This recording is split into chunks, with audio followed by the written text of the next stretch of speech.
Welcome to Hurrdat Sports Live. Not tonight. Tonight, I think Milos has looked really good. Uzan. That is the epitome of Houston Cougar basketball. Here's Cox rolling around for a deep two, and he gets the home roll. The deal, and Tyson is ripped away by Falcon Wren.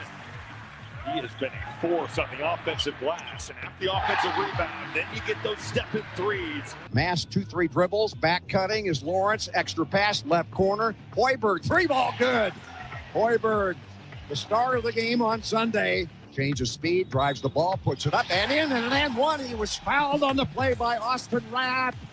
And the Huskers take a 3-point lead. Mass comes left, calls Jacobson to it. Jacobson takes the ball, kicks it to Hoiberg. Fakes, drives, Hoiberg to the rim, puts it up and in, and the Huskers are up by 4, 25-21. How about those apples? I like it.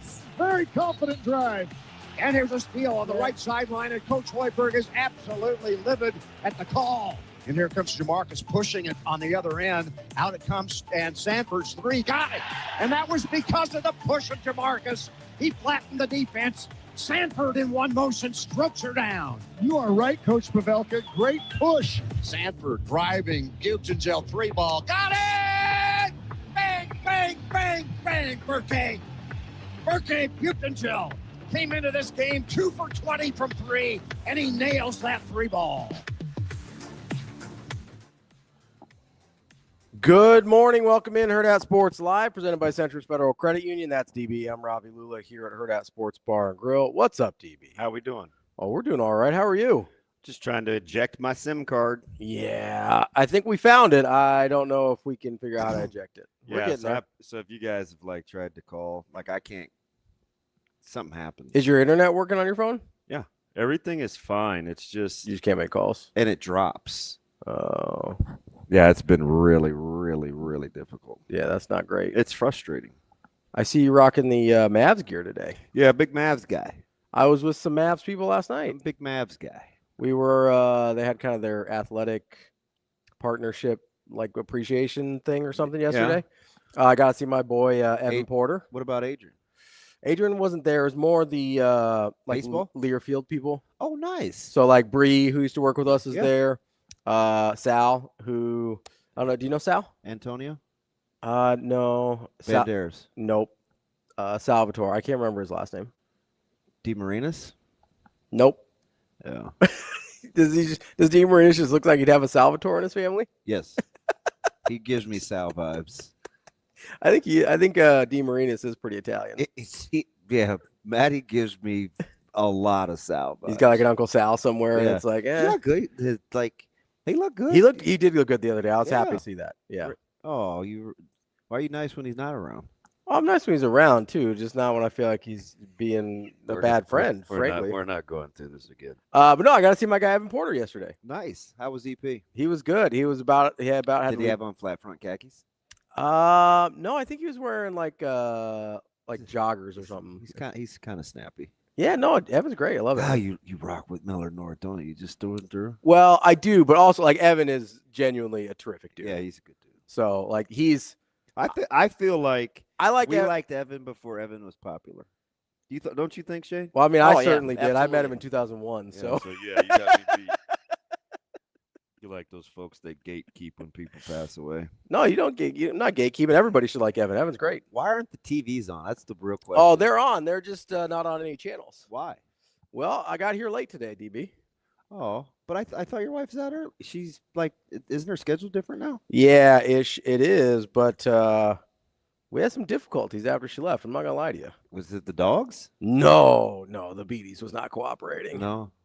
He said the beaties. We had last night, middle of the night, which is you probably weren't. Last night we had I was actually watching this trash after the Wisconsin-Nebraska game. This was like 2:30. Which is San Antonio just putting it on the Lakers going away. This is a nice fourth quarter by Los Angeles. Yeah, that headband is entirely too thick too, by the way. But for who? I mean, who am I?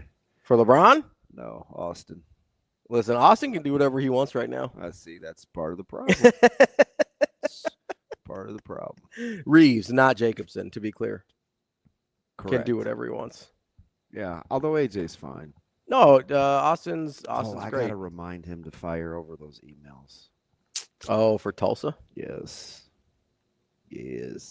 Don't make Sly Stallone mad at you. No, Walt said he and his wife would like to take me out to eat. Kowalski? He's not telling me where. No, he's the president of the Oklahomans for Nebraska Rotary Fan Club. Where is I've tried to look at a lot of restaurants in that area.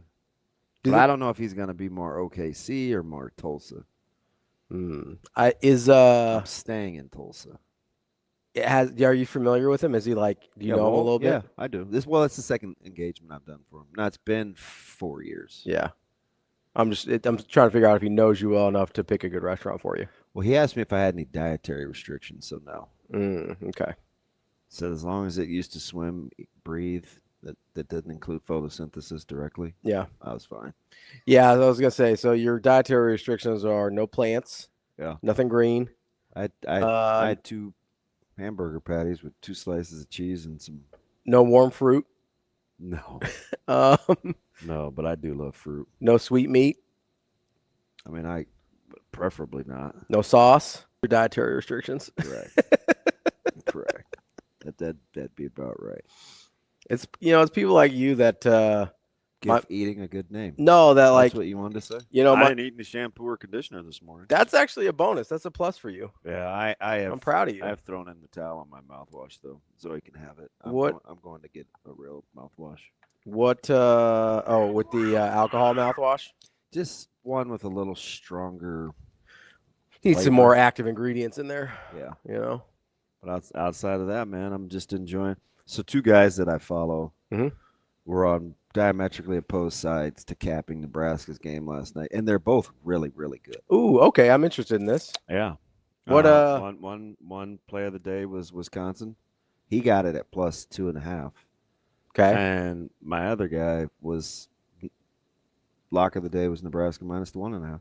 So I'll take it. So that would have been basically our discussion, because if you think Wisconsin is better, on Wisconsin, free money. My sentiment yesterday though was, hey, that line moved a lot. That's weird. Vegas knows. Yeah, Nebraska. Yeah.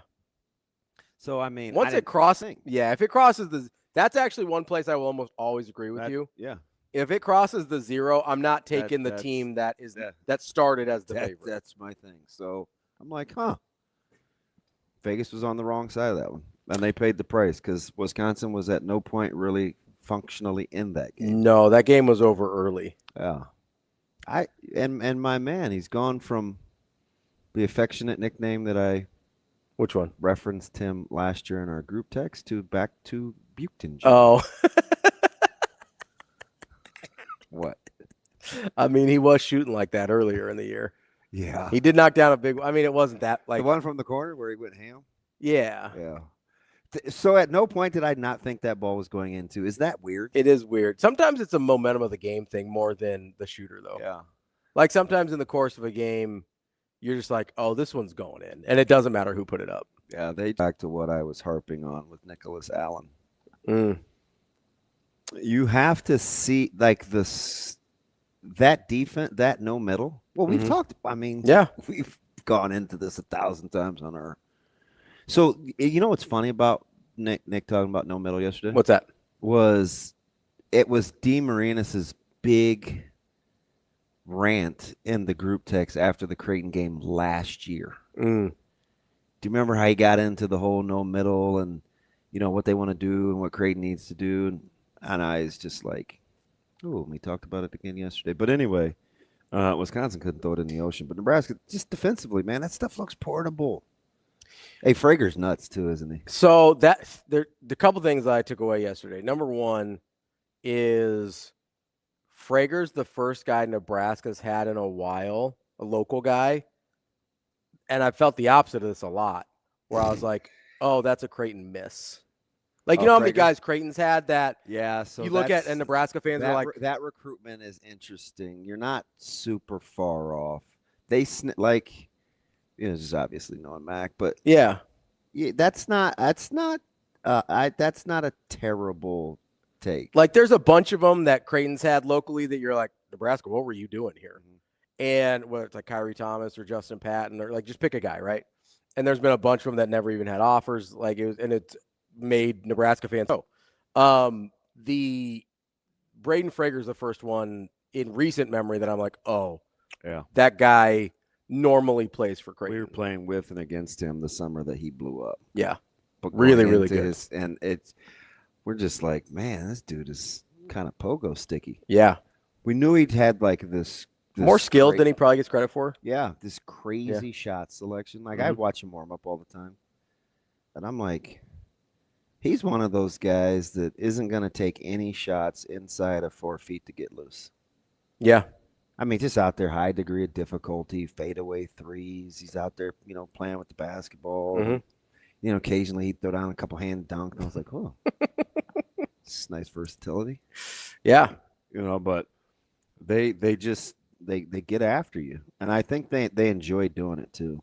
So the other thing that really stuck out to me yesterday was I felt very to Nick yesterday about Rink Mast and being like, hey, yeah, we knew he was good. He was not like orchestrating entire games the way he is now. Leveled up that good. And that I thought, especially in the stretch in the first half where Nebraska pulled away and Rink Mast just felt like a puppet master over the entire game. It was kind of wild. Yeah, you think Blackwell's seeing Nebraska? Nightmares, yeah. Boy, was he bad. Yeah, that was a rough go. The one field goal, right? I think so. I think he was like 1 of 11 or 1 of 12. I think that's right. I'll look it up here on the box score. Old Philip Big Face Rivers. It looks like he may not have been staying in football shape. Wowzer. Goodness. Better than Riley Leonard, though, right? Maybe. Not sure what that says about the league, but maybe. Yeah, they it was like they did what they had to do. That was it makes Illinois super interesting. If coming up. If Boyd doesn't have a night, that thing is probably 50. Yeah, 1 for 11. 1 for 11. Well, I'm just telling you though, Illinois is good. I'm on that hype train. Yeah, you're pretty high on Illinois. I am. Now, they don't play in. It's funny too, man, because he nailed it. But they don't always play hard. Like they're kind of finessey, man. They got a lot of skill. I'm curious. I'll be curious to see what the line is. Illinois is kind of a team that fits my eye. Like I like a highly skilled basketball team, and that is the, at least stereotypically, that's kind of the risk you run with some of those. Is you're like, don't know how tough they are. Don't know how when it gets sort of gross, how comfortable they're going to be. When it gets kind of gross. Yeah, like the Cougars. Like Omaha gross. Yeah. Yeah, when it gets a little nitty gritty. Yeah. Don't always know how those teams react. Don't know much. Big Aaron Neville and Aaron Moore. Aaron who? Guacamole. Yeah. Oh, I thought it was Neville. Him too. Oh, okay. Knock it off. But I know how I love you. Exactly. That's a pretty good Aaron Neville. So that like the big, I don't know, man. It's just it's fascinating. I'm already slotting myself because I was quick to say that Nebraska was good before you were because I know you love basketball. Everybody says that. That's not even like a loves Nebraska basketball. All right. Listen, Everybody. I don't want to put words in your mouth because we know how that goes. Which, by the way, we're speaking of SIP today. We do have special guest, Steven. Stop. It's special in the sense that we don't talk to him frequently. Yeah, he gets mad about that too. We can have him on more. He says I do not think I am too good. No, we love SIP. Yeah, I know that there's conflict sometimes because he does a show. Sure. Yeah, I mean he's on for half of our show basically, so it's hard to schedule him sometimes. And listen, Sip's the type of guy, and I told him this too. You see, I text sometimes you just have to talk to him crazy. No, we're doing 9:40. We're not doing 9:45. I don't know why Shane put you on the quarter hour when I have to. Shane's still stuck on the clock. Be at a, Yeah. I have So yeah, Shane's still stuck on the look, clock. Man, I got things to do, Sip. After this, we need you earlier. It's like okay, 9:40. Could put him at 9:30. Put him wherever you want. Yeah, Shane. I tried. No, you didn't. I did. I asked for 9:30. What did he say? He said 9:45. We ain't doing anything. I didn't say 9:40. Tell him 9:35. Split the difference. That'd actually be. It's amazing. He sent me about he asked me about Jamarian Parker, and I'm like, why?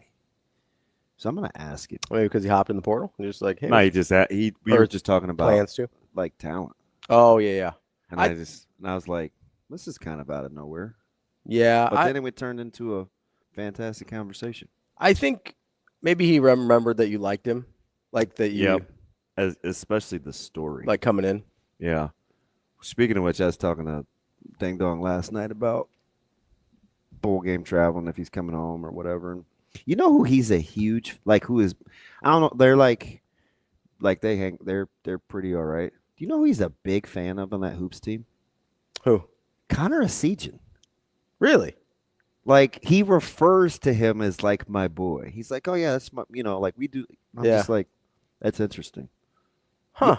But Connor does have that personality where it's very engaging. Yeah. Yes. Remember I would talk about his social media game, how his mom was always like, that's my boy. Like I've been saying it since he got here. Yeah, right? yeah. Like he is not afraid of the he could put himself out there. And I think he maybe deep down wants to do our job. Oh. Something good with production. That's how Sierra doesn't do quite as much on social media, but he wants to make movies. He's funny. Yeah. Yeah, he's I feel like I think Sierra he wants to play. I feel like I would like him a lot. You would. You mean he wants to play in the league or in the bowl game? Hey, let's go. They want this. They want to play. That was one that I think Sam said. I'd be curious to see what Buddha does. Yeah. Not Makai. Right. Yeah, Javen. Which, by the way, you think I didn't text back? That dude put me on crickets. Left you on red? Yeah. I wanted to go back and get. Is that in my garage? No, it's too cold. That was by the way, my pest control guy. Yeah. Came. He's actually a really good friend. I was really good friends with his brother who unexpectedly passed away, and he does our service. Mm-hmm. So I'd left the garage door open, which I never do because I don't like anything blown in the garage. But anyway, I just this knock on the garage door. He comes on, and he's like, "Hey, what's up?" He's like, "Do you trap shoot?" I was like, "Huh?" No. Well, he's doing his thing, right? So I'm following him. Yeah. He's like, "Oh, I got a couple of acres out in such and such." Yeah. And I go, so I'm a little afraid to shoot guns, but I probably need to start, especially, come on out. Like, it's anytime. And I go, "Can I just walk?" And he goes, "What? Go back to doing what you were doing. I have a job to do."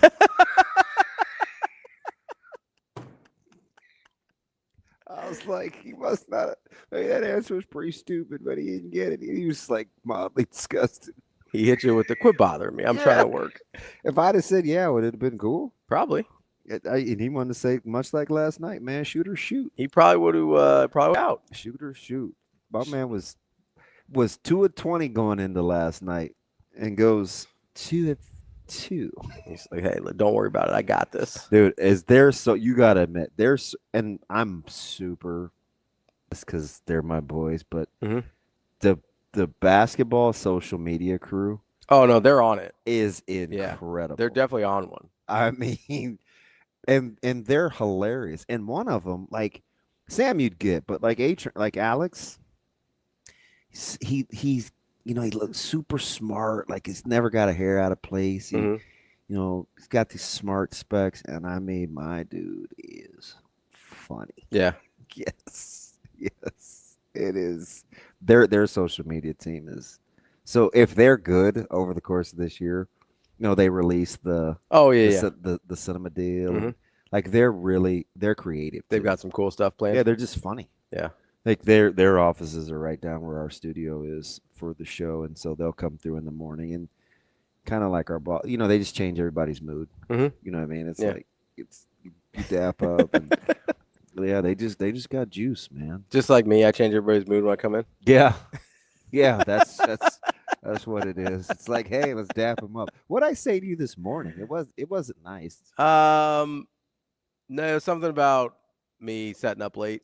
I don't remember exactly what it was. Oh, I think I played it off. I go, yeah. You're like, usually you're a stay ready, not get ready guy. Yeah. So, we had a morning, You don't. Your vibe is very subdued. Yeah, no, it was a long night. Yeah. Was it? Yeah. I have some stuff you can take. What's that? It'll work. I'm good. Guaranteed. I'm gonna have to read a label first. You sound like Queen. He's still mad at me. What'd you do to Queen? He didn't take it right is the problem. Okay, sure. You're gonna blame it on Queen. Oh man, he's pretty mad.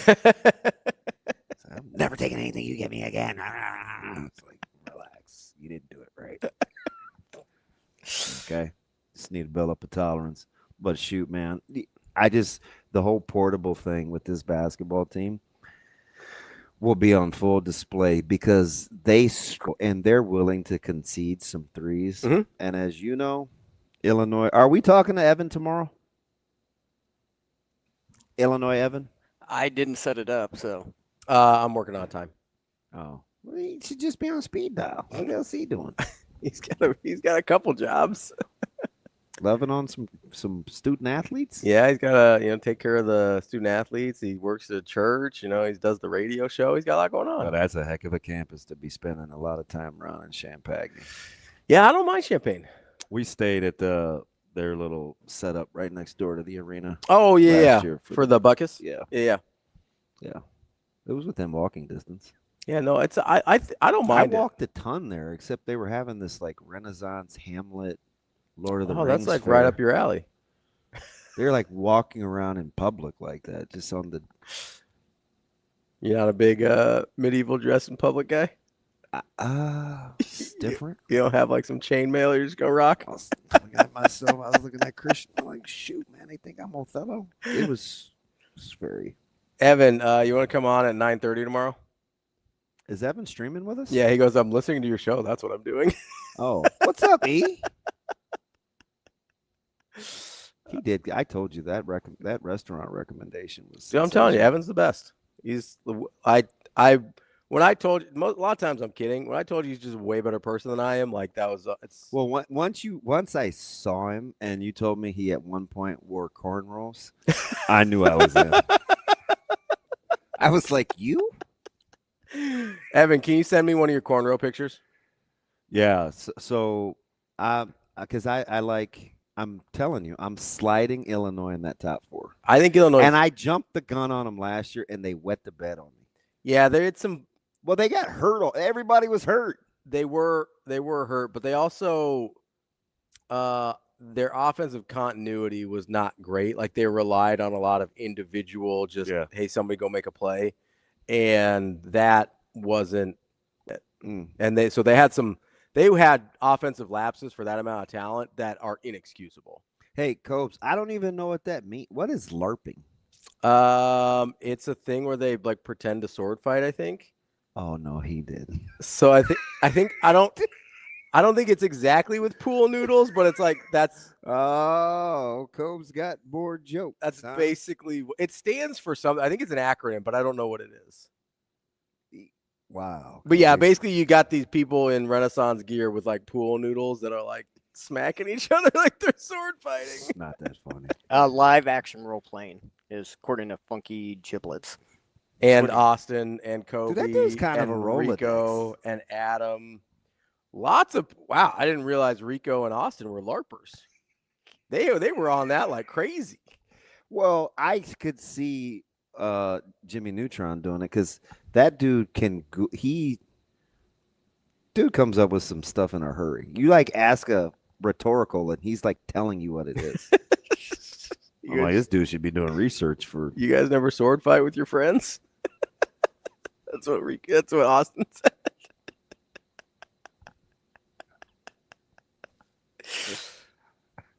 No. Give them nothing! We're going to go ahead and knock that off. Said me and all my homies in college always are sword fighting. Big frat guy. Dude said LARPing. Wait, Kobe just lays in the cut. Listen, what happens in a trailer in Kearney State, Kearney, Austin. Got to. Which, by the way, so I did get back in good with my pest control guy. Like, I found some common ground. Oh, did you? Not over trap shooting, apparently. Well, I do think he was mildly offended that I said I would just walk, but he doesn't. He knows like I like peace of mind. Yeah. Like, I was like, oh man, I'll just come out there and hang out. Maybe he's probably like, no, either we're shooting or you ain't coming. But maybe he was concerned that you would walk in a direction that would be unsafe. Like if you're not familiar, like if you haven't trap shot a lot and you're not like real familiar with how it works, maybe he was concerned for your safety if you were just kind of wandering around. I was trying to find some comment. I was like, man, I think he thinks I'm kind of a square. I got to get back in good. So I was like, well, I am kind of an off the grid guy. Like there's these movies that I like. And he's like, okay, where is he going? I'm like, no, right now I'm watching this movie. That is wild.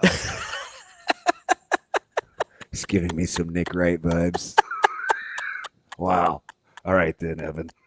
I can't unsee that now, can I? Did I tell you how he introduced himself? We were on the same flight. Yeah. He told me that. Yeah, he just walked back and was like, "Oh my gosh, it's you." Yeah, he either texted or called me and was like, "Hey, I think DB's on my flight." And ask him what happened after he gave me his number. What? No, I texted him like 34 times on places to eat and go. I was like, "Hey, I know you're like coaching your little kid's game on the bench, but can you answer this question?" He's like, "Hey, man, I'll take a timeout. Sure, no problem." No, he actually did, but that's what he had to be thinking. There's like horns blowing in the background and whistles. I was like, oh, I'm sorry. I didn't mean to interrupt. He was probably like, oh, no worries. Happy to He's help. probably like, that's your seventh text. No, that's not how he rolls. He's genuinely that nice. So anyway, I watched Shane. It wasn't developed enough. It probably could have been a little bit launched. Oh, you watching bad TV last night? Wasn't bad. It was in the middle of the day. Was it good? It was Mel Gibson. His daughter was Tag. I like her as an actress. It's called Season or Mel Gibson. Something about seasoning. He's Bodie. He's Bowdie, and she's Tag. So if you just do the character names. Bodie Young? Yeah. I don't know if they did last names in that deal.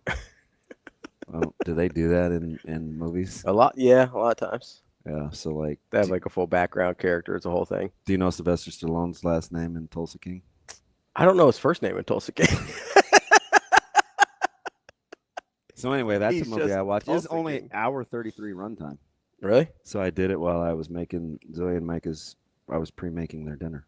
That's is it a newer movie? Yeah, it's like 2024, 2025. Oh, so it's definitely not very good. I think it's called Season Hunter or something like that. Hunting Season. It is called Hunting Season. Yeah. Bowdrey. He off the grid, living off the land. I'm just gonna say a lot of Mel Gibson's. And he was like, "Yeah, I haven't seen it." Recent work, not great. Yeah, you guys try to talk me into not liking him. You can do whatever you want. I'm saying like he had a good movie in a minute. Didn't we argue about him off air the other day? Mel Gibson? Shane? Him and Nicolas Cage. They're about the same. But for different reasons. Shane attributed some adjectives to Mel Gibson. I was like, is he really? Oh yeah, he had like a whole thing. Yeah, I don't know if he. That's why I sat out in the parking lot and I Googled. I don't want to. I missed that whole deal. Attribute his entire personality to a couple incidents. But those incidents are. He aged like he has at one point played pretty hard. He's also. I mean, he's pretty publicly. He's got the red nose and the vein. I'm like, yeah. He's pretty publicly had some substance abuse issues. So if that was kind of in the time of his life, he was doing that. Would love that to not have happened. It's a super believable character. I mean, not a high, but it wasn't a movie with a lot of depth. I'm trying to think. I'm trying to look for at an hour 33. I was entertained. I don't know the last. Honestly, he kind of stopped making good movies after like 2000. Like it's been a minute. What was 2000? That was The Patriot. That was the big one for him in 2000. That's the one where he's like running in the code on the trailer. What? And he's in the war. He's in the Revolutionary War. Yeah. Yeah. I can see that image in my mind. He's got the split sons. Yeah, he's got his kids. Yeah. Yeah, that one's pretty good. After the Signs was okay. Signs wasn't bad. I've referenced Signs with Kyle Crooks in the water. He's trying to keep me away from him. Yeah, that's right. After that, it gets a little dicey. A lot of kind of weird, just random. Which, by the way, they changed our flight schedule. We're leaving the 26th now. I thought you were leaving 26th before. That was the 27th. I don't know. I thought you told me the 26th, but who knows? Mm-hmm. No. I'm super happy. Why's that? Not trying to get out of here?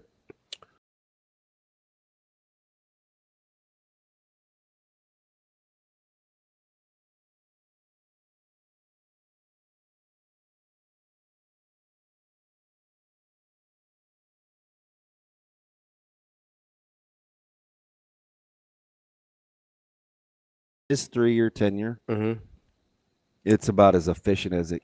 Again, there is no more screening at the airport or on the. We're doing that deal before you leave the stadium to get on the bus. Like it's just evolved.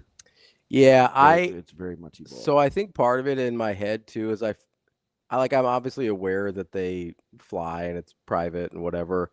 In my head, whenever I think of road trips, I think of taking like 15 passenger vans in, NAI basketball. So I'm like, yeah, I'm not leaving till the next morning. Like I'm not driving home after a game. So I needed a couple things. I needed some fresh mozzarella to grade for the kids. So I was at the grocery store, and I try to pretend to look busy.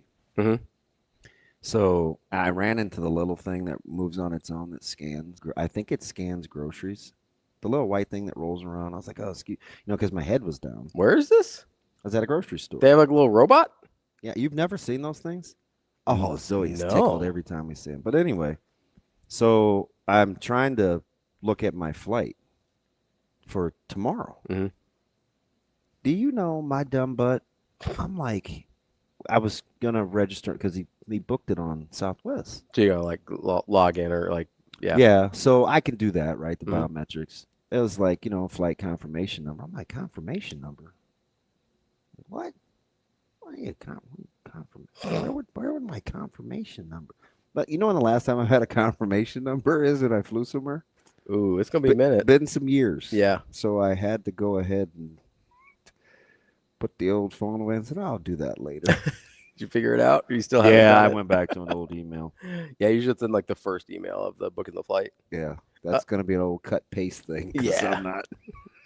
There we go. It's like hieroglyphics. When is the last time you flew commercial? Did you fly commercial for the Buckus thing? Mm-hmm. Yeah, so there's one.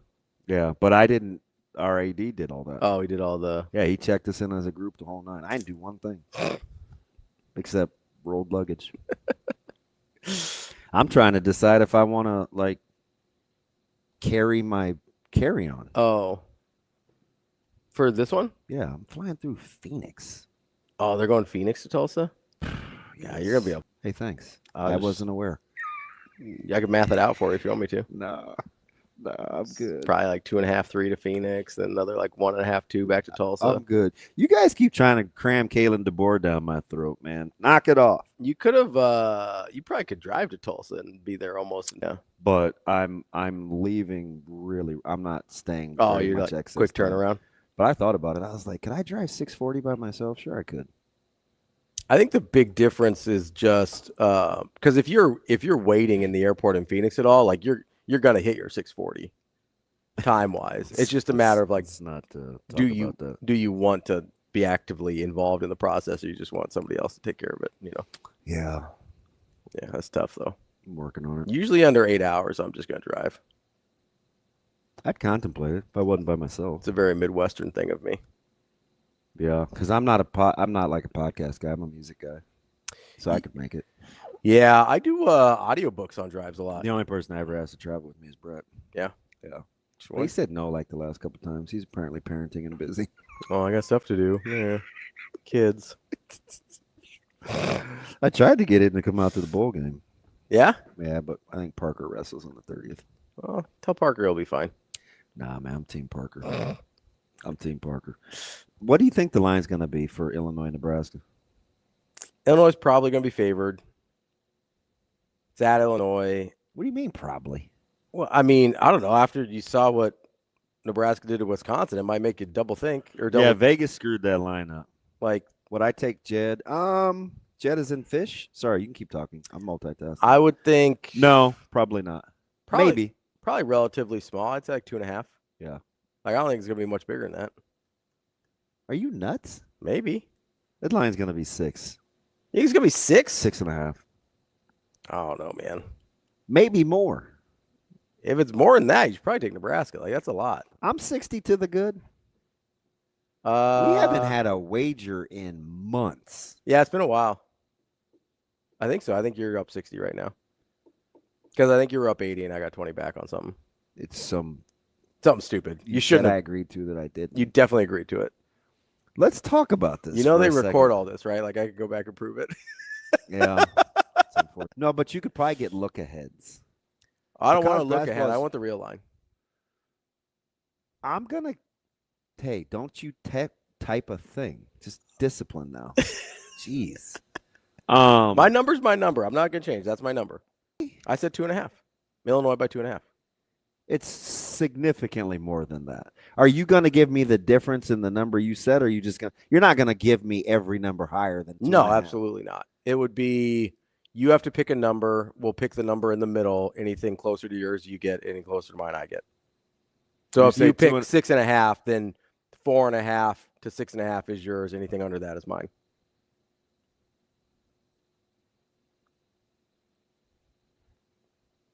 You're contemplating. I'll take it. Well, you got to tell me what the number is before I tell you if I No. take it or not. I'll say – I'm going to say 6. I want the hook. I'll take it. I'll Okay. say 6. You say 2.5. I see you over there on Ken Palm. Yeah, I'm curious. I was curious what the number was. I mean, I told you what my number was. I'm not changing it. 2.5. Yeah. So you want 6? Nah, I want you to give me the 6.5. I want it to be even on each side. Fine. So above 6, 8. 4.5 is a wash. Yeah. 5, 5.5, 6, 6.5, or anything above 6.5, you win. Yeah. I'll take everything below 4.5. Yeah. All right. What's Ken Palm have it? More than that.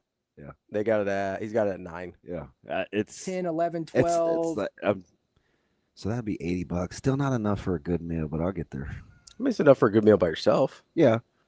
I can't get like, nah. I mean, Where are you trying to eat? I gotta wash it down.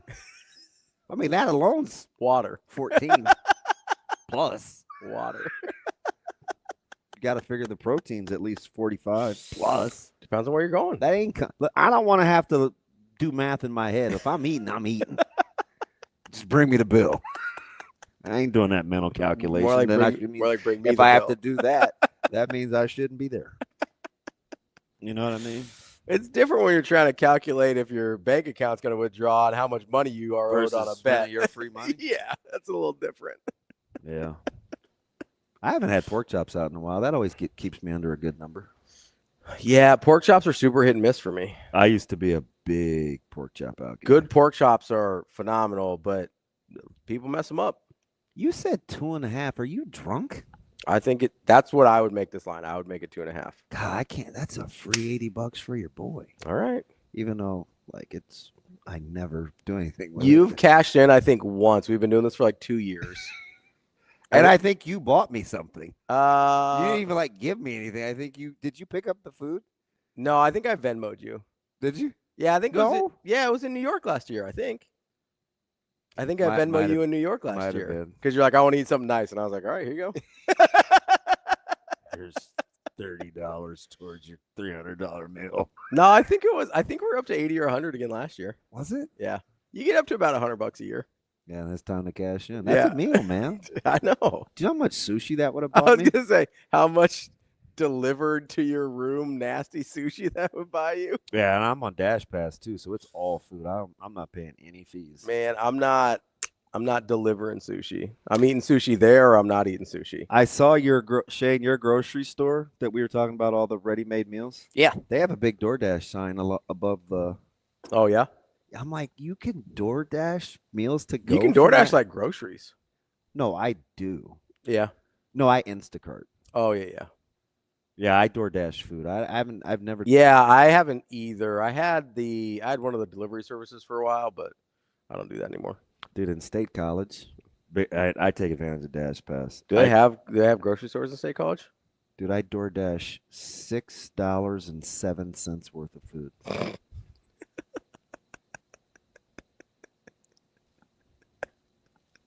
What was it? It was a bagel sandwich, in which I only ate half. Yeah. Yeah, I was terrified. This is so stupid. Do I even? Yeah, let's hear it. You started. Let's go. What'd you do? It's a night game. Mm-hmm. So I'm very strategic about my cutoffs. Okay. So I'm like, oh, plenty of time in the window. But I got it, and it was a it was a protein lovers breakfast sandwich. Okay. So it was double bacon, double sausage, egg white, Asiago bagel. I went with jalapeno cheddar cheese. Wait, so you got double bacon, double sausage. That's how it came. And it was $6? Yeah. Man, they really are in the 60s. Listen. Not that I was trying. Yeah. Even the nice restaurant we went to. Yeah. Like the most expensive plate was like $30-some. All right. Maybe that's why people live in State College. It's affordable. Yeah.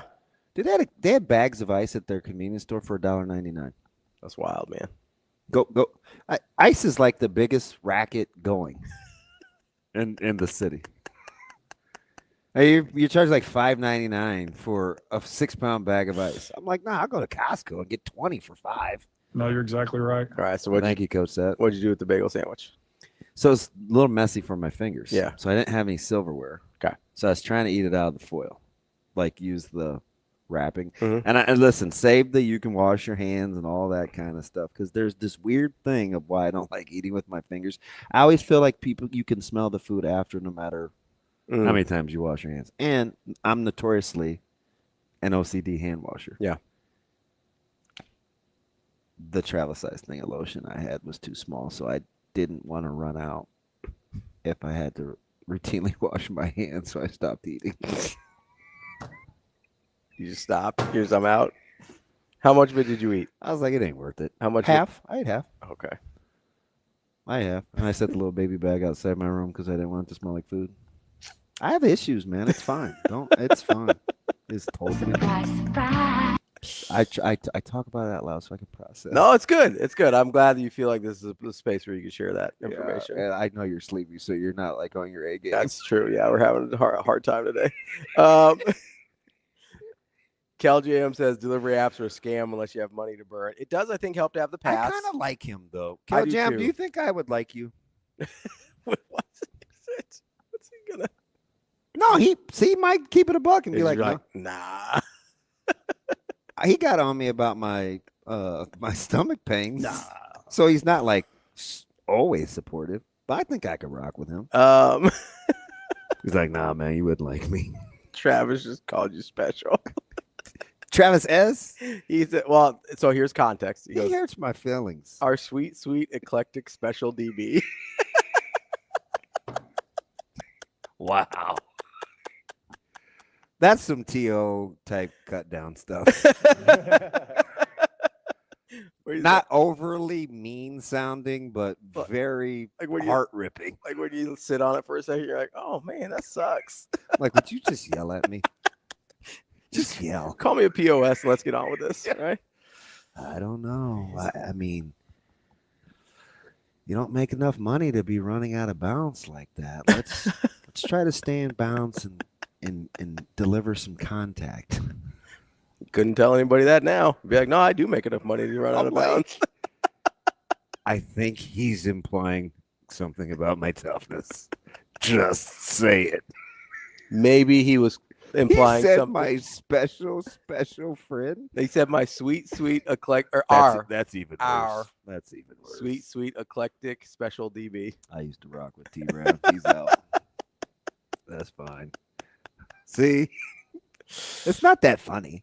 Cal Jam says I try to stay objective, so you might not hate me. I'm not sure you like anyone, DB. I like objectivity. That's pretty funny. Yeah. I don't know, man. We have to. Travis says, would you prefer the Texas way? Oh, bless your heart. I'm a bless your heart guy. I say it to my lady at Quick Shop. Yeah, you don't mean it sarcastic though, I don't think. No, she I don't know. You never know who's listening, but she's exceptionally nice, but you can tell she's very buttoned up. Yeah. So I wanted something in there a couple months ago, and it was on the top shelf. And she's like, It's not. She wasn't a drinker. Mm-hmm. And then she had to get on the stool, and I think she's a little put off, and I felt bad. Mm-hmm. I was like, "Oh," I said, "I appreciate you at least looking for that." And I said, "Man, bless your heart." And she looked over her shoulder, and all of a sudden, it was like I was cool again. I went from annoying dude that comes in here and gets a bag of ice every 4 days to, oh, he might actually be nice. But I felt bad because I'm saying she knew not it would. What I asked for was like speaking Portuguese. Yeah. If you if a Southern lady says that to you, she's telling you can go after yourself. Really? Oh yeah, that's what I gotta ask my mom. I think she's I think I got bless your heart from her. So your mom probably is. It might be different parts of the South, but Travis, Texas is south. It's south of us. Travis, you can. I mean, Kansas is south of us. It's not like the South. Oh, you're back. Oh my goodness. Yep. You feeling better from the Beaties? Travis, correct me if I'm wrong here. Most of the time, is Travis from the South? What is he? He's from Texas. When like a Southern lady's like, "Oh, bless your heart," they're basically telling you like, "You're a moron. Knock it off." Kind of like my sweet special friend. He said it with love. Let's take it's tough out here. Let's take a quick break here because it's tough out here for some head coaches too. Man, Sherrone Moore had a bad day, dude. What about Ward? Ward, his boss. Oh yeah. A lot of bad days in Ann Arbor yesterday. A lot of bad days, and I gotta be honest. I don't know. Josh Pate said some stuff about it too that I was like, if that's the case, that's like really scummy. I don't know what to believe. I try to keep it a buck, but doesn't look great. Hey, do you like my guys? Does not look great. Yeah, we got my two friends. Yeah, we got Dana and Addison. Hello, friends. We'll be back. More Hurrdat Sports Live. Yeah, we say it a lot. I mean, the standard is the standard, and I thought we tried to kind of get everything easy.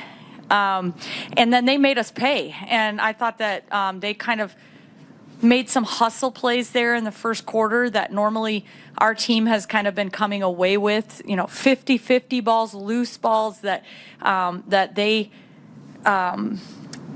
out-hustled us for. And, we had some goals, rebounding goals, defensive rebounding goals. We didn't meet any of the 3 defensive rebounding goals that we had for this ball game. And so those are some of the things that we feel like we're trying to polish ourselves up and get better each and every night out. And there were some areas in this game that Omaha exposed that we did not get better.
Yeah, I thought our defense was really good after the first 5 minutes. I thought we weren't very sharp early. And all the things we'd worked on the last 3 days were not, we're not showing up on the court.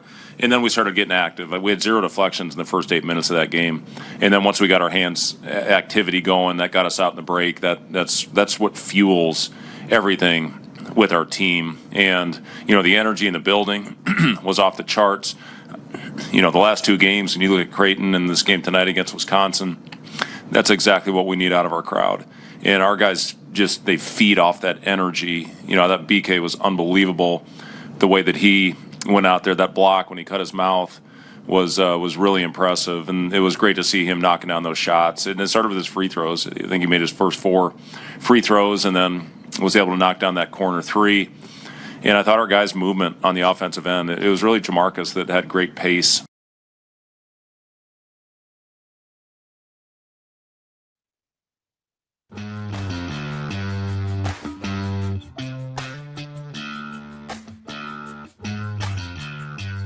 You're listening to Hurrdat Sports Live.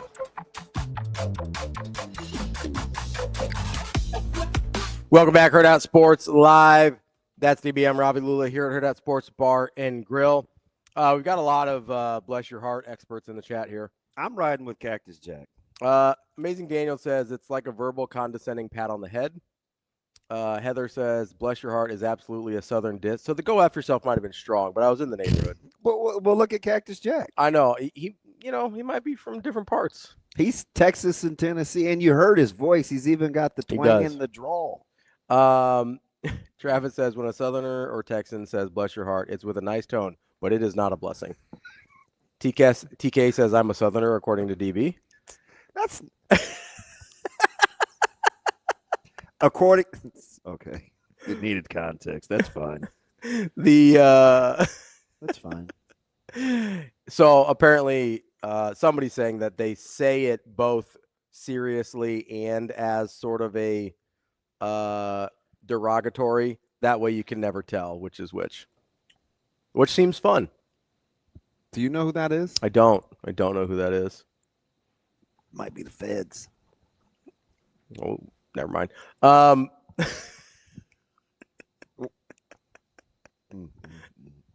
we were talking about ice earlier, so you never know. What? That's what I always do, and they never catch me. Ain't nobody gonna catch me. They're here for Shane, obviously. Hey, that's the sequence. You're incredible. Agent Wyatt says, I'm Southern Korean, and I agree. I'm still mad at him for the screen grab. Taryn says, bless your heart equals UGD idiot. Yeah, he's a Texas guy. Mm-hmm. There you go. Well, he's going to get on me anyway, so anytime he gets a chance to go in, he's going in. So Sherrone Moore got fired yesterday. Yeah, it's tough. So here's the thing that kind of got me a little bit. First of all, so I'm recording something up at HQ, and about 20 minutes before we're done, I get like 8 text messages within like 5 minutes, and I'm like, what is going on? Mm-hmm. And all of them are about Sherrone Moore. And so it's like, oh, okay, he got fired. That's really weird. Came out of nowhere. And then a couple hours later, probably not even that long, I'm out over at the Omaha event that I was telling you about, and then I was over and played a little tennis afterward. Of course you did. And like stay active, sorry. Exercise is good for you. And so we You're such a condescending prick. Bless your heart.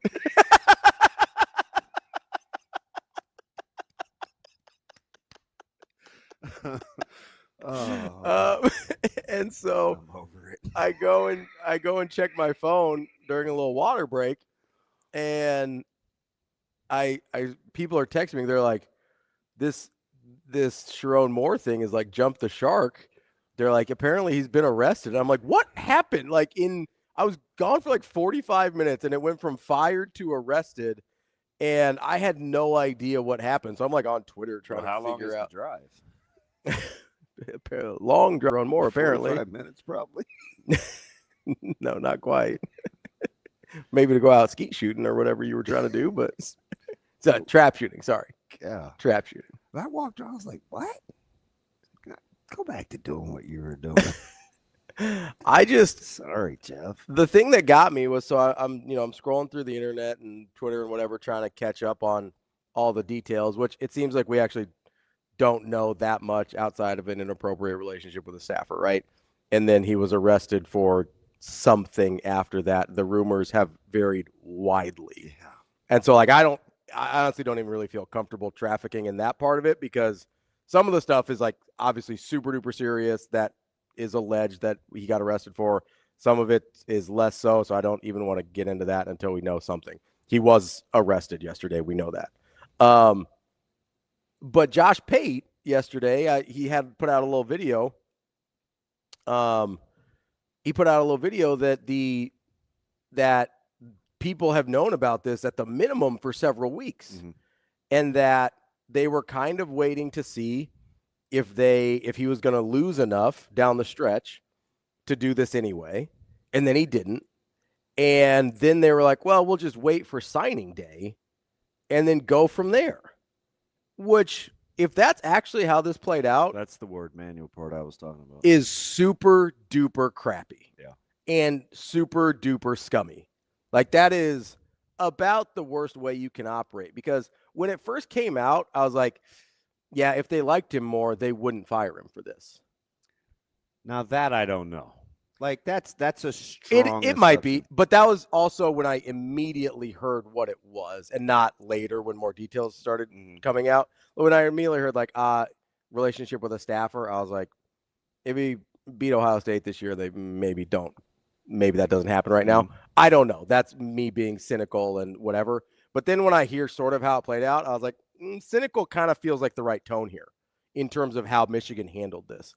Because it does seem like, I think a lot of times when we hear for cause or fireable offense, fireable and fired are not the same thing, right? A lot of people survive fireable offenses. 100%. So to me, I didn't think it was a huge stretch, and this is not something they just found out about and had. I mean, I know there was an so most of that stuff was coming from Michigan people.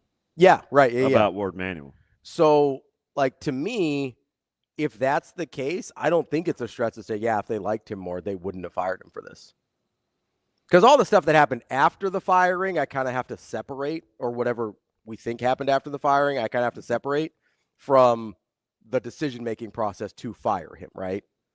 Unless there was some of that type of thing going on beforehand, which, again, I don't know. Well, so you're not operating under the assumption that there was this critical moment? No, I think the critical moment was that they had something to fire him without having to pay him, and enough boosters. I mean, there's a rumor that Larry Ellison's wife is I'm not writing another check until he's gone, right? And I don't know if that was because of his behavior or because of his performance. But you would have known that before. Right. But it doesn't, Michigan seems like one of those places, and maybe I'm wrong here, that they don't want to feel controlled by their boosters. So maybe they were trying to see if they could ride that out or try and convince her hey, no, Sherrone's the guy or whatever. Or maybe they were trying to get their ducks in a row so that they could fire him instead of. But again, you beat Ohio State and people probably feel differently. I don't know about that. Maybe, I don't know about that. I mean, that seems a little sensational for me. Maybe, I don't know. I mean, maybe. I'm probably being too cynical about Michigan's decision-making process, and I don't want to sit here and pound the table on something that I think is definitely an opinion and pass it off as fact, right? I'm not trying to there is absolutely no doubt that if they beat Ohio, and it gets a little glass housey. You know what I mean? Sure, yeah. And listen, I know for a fact that guys have survived scandals or whatever, and a lot of it is to do with the degree in which you've enamored yourself with boosters and admin and fan base, and B, and maybe I put this in the wrong order, how much you've won, right? The winning takes care of a very large range of fireable offenses will actually fire you. Yeah, here's the thing, though, and I'm just piecing together I don't even know if I would call this deductive reasoning, but certainly a degree of context clues. Mm-hmm. If what's alleged in terms of his reaction afterwards, yeah, okay, like the situation didn't change, but the dynamics between the two. Mm-hmm. Yeah. So what happened? You know what I mean? Yeah, no, that's fair. That is fair. That's where I kind of go back to the Josh Pate of it all, where it's if he's right and nothing did change, they just thought this was the most advantageous timing for them, then nothing had to change, right? They knew this was the thing they were going to do for a while now. And so they could have done it right after Ohio State. They could have done it before that. You think maybe. Sherrone Moore is aware of this? I don't know. Because if you're right, and he still has the reaction allegedly mm-hmm. that he had, yeah, I don't know, man. That's a long time to think about losing your mind. Although maybe that doesn't happen until it actually happens. So yeah, maybe you don't think it's real. Maybe you think you can survive it. The other thing is, so it seems like that everything came to sort of a head, according to reports from Pete Thamel and Dan Wetzel. You ever seen news break like that? Not sports news usually. When Schefter was like, me, Thamel. Yeah. Who else did he put in there? Was it Nakos? No, it was Wetzel. Yes. Nakos was from On3, was doing his own reporting at the same time. But like Schefter. Yeah, well. Included the three of them in the social media posts. And it's like, weird to see Schefter breaking college news, but he's a Michigan guy, obviously, and I'm sure he has really good connections there.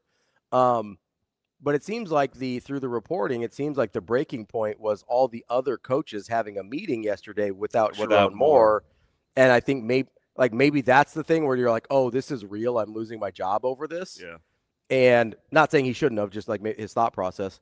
And that's where he loses it, where he sees all the other coaches meeting without him. And he's like if you're Sherrone Moore and you've gone through this and you're probably, let's be honest, would be totally natural if you were a little bit insecure about the Biff Poggi situation because it seemed like your team played better when he was your head coach. And then you walk into a meeting, you know what you've been doing. You walk in on a meeting that you're not a part of, and let's say Biff Poggi is leading that meeting. Like, that's probably enough to be a breaking point if all this other stuff's going on. Yeah. That's such a... I mean, it's a super hypothetical. But it's not a huge leap from the reporting, is my point. Yeah. I'll ride with that. So if you're asking what has changed, maybe that's was the catalyst to go from not having this sort of reaction to, but it's also entirely possible that nobody told Sherrone Moore that he was possibly going to lose his job until yesterday. That's also on the table. Yeah. Yeah, 100%. Administration may have had this whole thought process, and Sherrone Moore is just sitting there thinking he's fine and thinking he's continuing to get away with this because this doesn't sound like this was a short-term relationship. Right. So he's probably thought he's gotten away with this for a very long time from both his job and his family, I guess. So if you've thought you've gotten away with, you can get arrogant in those situations where you're like, I'm never going to get caught. Yeah. Those are just things that happen, whether it's something like this or anything where you're just like, I've been, criminals do it all the time with I've been running this Ponzi scheme for however long. I'm never going to get caught.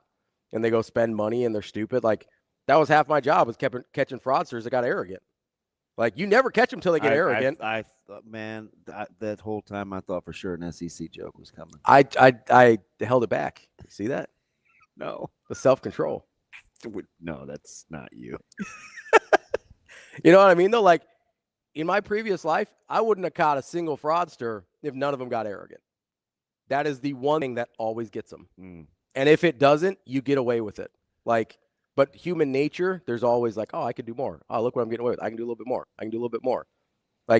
Almost no one has that regulator to stop at enough. Office Space. Yeah. Do we have MRI? Yes. Oh, look at that. Yeah, Shane, he messaged us. Listen, I was talking. I wasn't looking at my phone. Sorry, I was trying to be present, in the show. Present. Let's get to our guy, Michael ROSE-IVEY. My man that embodies pressure. MRI, what's going on, buddy? What's up, fellas? How y'all doing? good. I was off the top. I was going to think of a government name, and then I was like, nah, it won't even sound cool. I think I'll just stick with MRI. Like, I caved. I have 0 stones MRI. I was like, oh, I'm going to come with something funny and creative. And then you it was up, fellas. And I was like, oh, damn, I'm just going to go with MRI. Like the kids call that aura these days. Boy, you're just full of them, aren't you? Boy, we got to spend more time together. My man is quick. Man. How's the environment as you get ready to start the off season, man? You patrolling the hallways, man. You feeling good? Yeah, I mean, the season was the season. We ended up losing to the eventual state champion. So, I know about that. Yeah, I mean, so it's not necessarily the hardest thing, to swallow. I mean, they're a good team. They had a kid. He ended up breaking the Missouri State championship record for rushing yards, 41 carries, 459 yards rushing. Wait, what? Yeah. 41, 450? Man, I think it was more than that. It was like 479, but yeah, Is there anything worse than like a 10-yard per average and you have that many carries? Like you're just it was tough. We had them in the rain. Little weather. We beat them early in the year, but they had started 0-4, and their head coach changed the whole offense, went to pretty much a wildcat, man. Just 3 guys basically getting about 60 carries a game, and just toting it. So yeah, it's so demoralizing. He ended up being a teammate, Clinton Childs. We played North in high school, and he had like 35 carries for like 270 or something like that.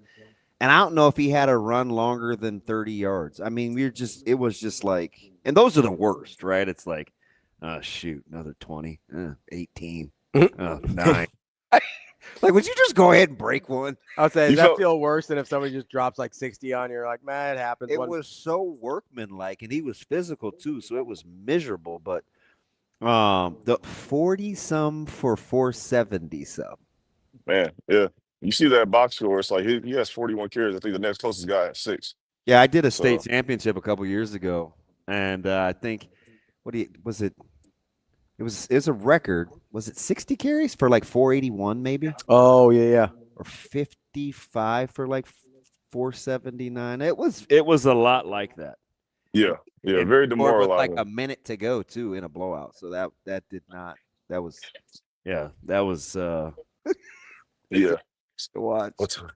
Anyway, on to happier things, man. Let's talk. What would you like to start? You want to start O-line, decision-making, style of play, or get into Coach Rule's press conference when he talked about things like I watched the tape. The tape jumped off at me. Where you want to start?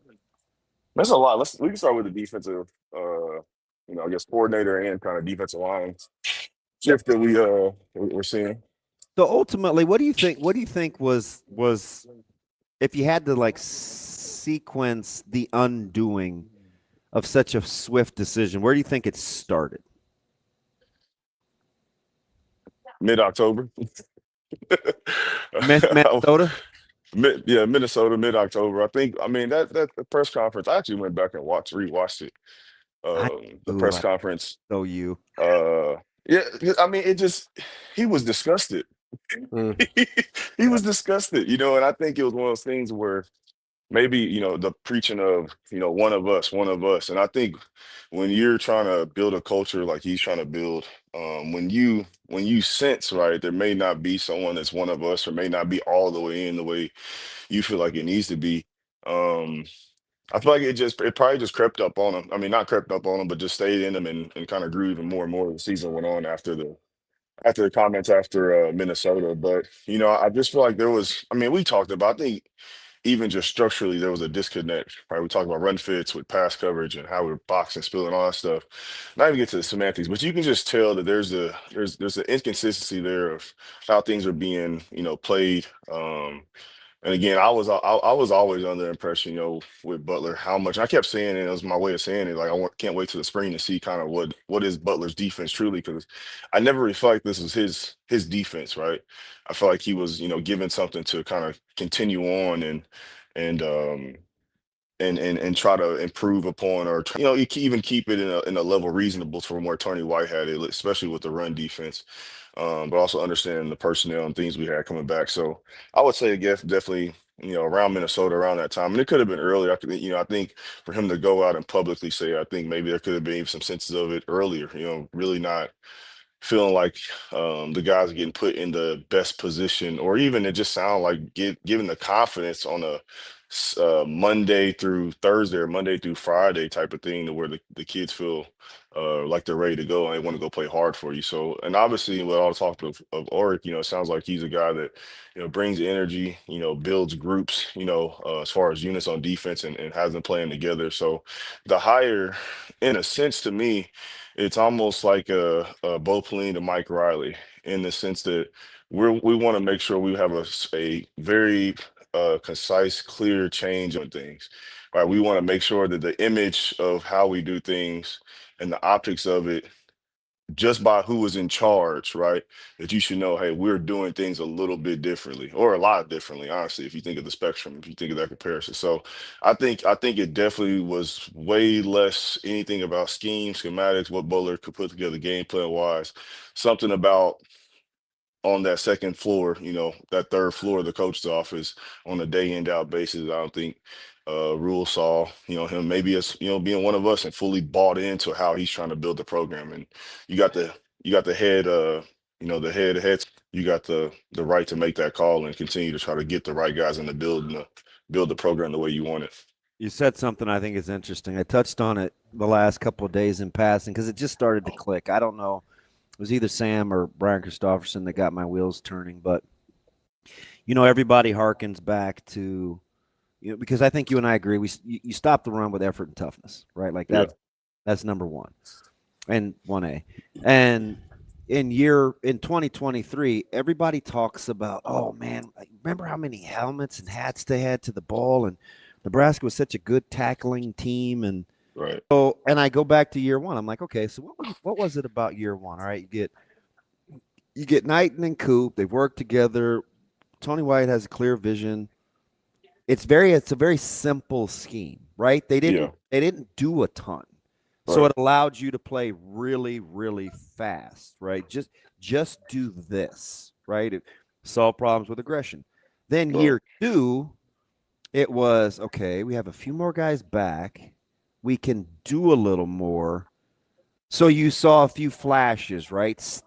Tackling wasn't as good, but you also added more to the plate, right? Which maybe can slow down processing.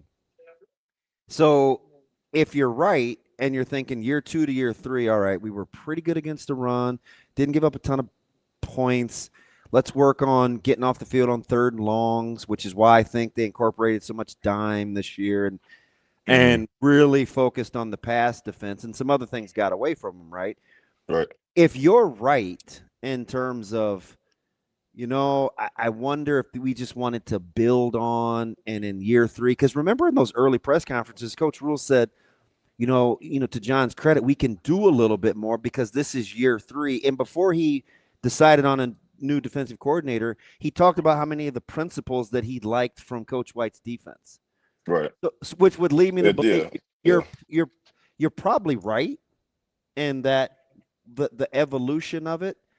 But why do you think it was so difficult to implement the philosophy? Did you think they tried to be too multiple too fast, or like where do you think it went wrong with just the core philosophy of what they wanted to be? Not necessarily skipping to how they want to do it. Yeah, I would say, again, the contrasting styles, going back to even the previous question. So think about, obviously you have guys like Robinson, Hutch, um, Butler, some other guys too, Bullocks, right? You got some guys that the way you're going to solve your problems in the run game, right, and run fits is going to be different than how you're going to solve it with the guys we have this year, right? So I think, like you said, Tony White's system is very simplistic, and I don't think they needed to have a lot of answers because, like you said, we can solve a lot of physicality, some toughness up front between the A and B gaps with the guys interior wise, and then also other guys on that defense. So I think Butler thrown into his first opportunity to be a coordinator was presented with, I think, two problems, and I think it's tough. I mean, unless you're like going into a Nick Saban, Lanning, Smart, one of those type of guys system where it's like, hey, this has been shown to work since, football has become what football is, or with the evolution of it with the spread and stuff like that. So we're going to run this system, right? No matter who the defensive coordinator is at Oregon after Tosh Lapoy leaves, trust me, they're still running Dan Lanning's defense. So I think the answers that Butler had to have in order for this defense, this unit, this personnel to be successful, I think that's a tough position to put him in. And then too, I'm not creating my own answers. I'm being handed, right, someone else's answers. And now I have to figure out where these answers go with the questions and the problems we get on a Saturday. And I think that's a tough position for any defensive coordinator. I think it may work more for offensive side with play call and things like that. But as a defensive guy, you have to own and know your structure, right? You have to own and know the checks, right? Where we're weak at, we make these calls and really have dove into it. And, I just don't think Butler, I'm not saying he didn't get a fair shake at DC, but I do think in some ways he was a little bit hand tied in the sense that, hey, this is the structure we've been doing the last 2 years. We're going to continue on and try to evolutionize that, but just with different players. And it looks different. It's going to look different. All right, I'm just spitballing here. What if I came back to you and I said, okay, let's suppose that thought process is right. What do you think the ownership is from JB when he's selling kind of a vision and philosophy? Because I do think that's obviously part of it, right? He's going to say, hey, Coach Rule, this is what I want to accomplish. This is what I like. Right. Because, Coach Rule, I don't think is going to say, hey, just do this. I think it might have been more like, hey, what are some pieces that we can keep versus what you want to add to? So if you're if that happened, at what point do you think, like, what would be the barometer if you're still trying to sell a vision? Are you just looking at if guys are playing hard, if you're regressing? Is it both? Like, so I'm saying if I'm selling you on a vision, at what point are you not believing what I'm telling you? Because that's ultimately what happens when you make. Yeah, that's ultimately what happens. Right? I think it can happen in various ways, but I think the quickest way to lose guys in the room is a continued showing of a lack of confidence, right? In an outward way, right? You know what I mean? In those team meetings, we got, the good, bad, and ugly plays from Saturday, and right, there's not a lot of correcting. Things feels personal, or it doesn't feel like there's any development after maybe the coaching part of it, right? That's one way you can lose guys. And I'm not saying this is what happened, but just being in a football locker room, just being in a football. I think also too, if guys aren't seeing you necessarily, they don't feel like, we're getting the same game plan from last week, right? From a defense side, hey, we did all this last week, right? And we saw the results of that, so we're not changing anything. Like, we're not doing anything different, right? So now it feels like, I'm just kind of just going by and or getting by necessarily or per se with the with things we've done before, and it hasn't shown any success. And I think if you continue to do things like that, players understand that, hey, we've made this call, 3-4 times the past week in this situation, and we giving up the first down, third down, we giving up the big long run. And so I think the you yards just lose through the a lot air. of confidence. You just lose a lot of confidence in those guys. Yeah, the yards through the air down the stretch were were probably more damning, in my opinion. And I think that may have given the validity to maybe what Rule was feeling, or maybe that was something he felt convicted about, that, hey, like, okay, we were stopping the pass, like, we can't stop the pass.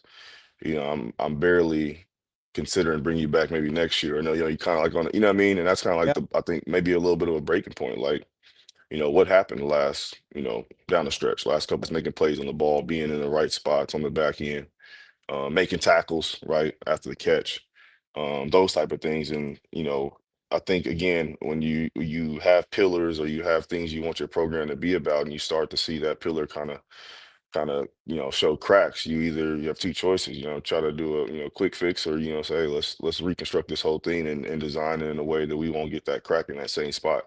And I think that's just the type of person Rule is. Obviously seeing that even with Braden being released as well. Just he obviously understand it's on him, right? It's he owns it, and if you feel like guys aren't in a position to help him get this program to the level he sees it, then he has to make that decision, and I don't think anyone can um, you know say Rule is just not looking out for the best interest of the program. And I think through his vision, right? And everyone else has their idea of what that is, but through his vision, um, he's making the moves he feels necessary, and only time will tell.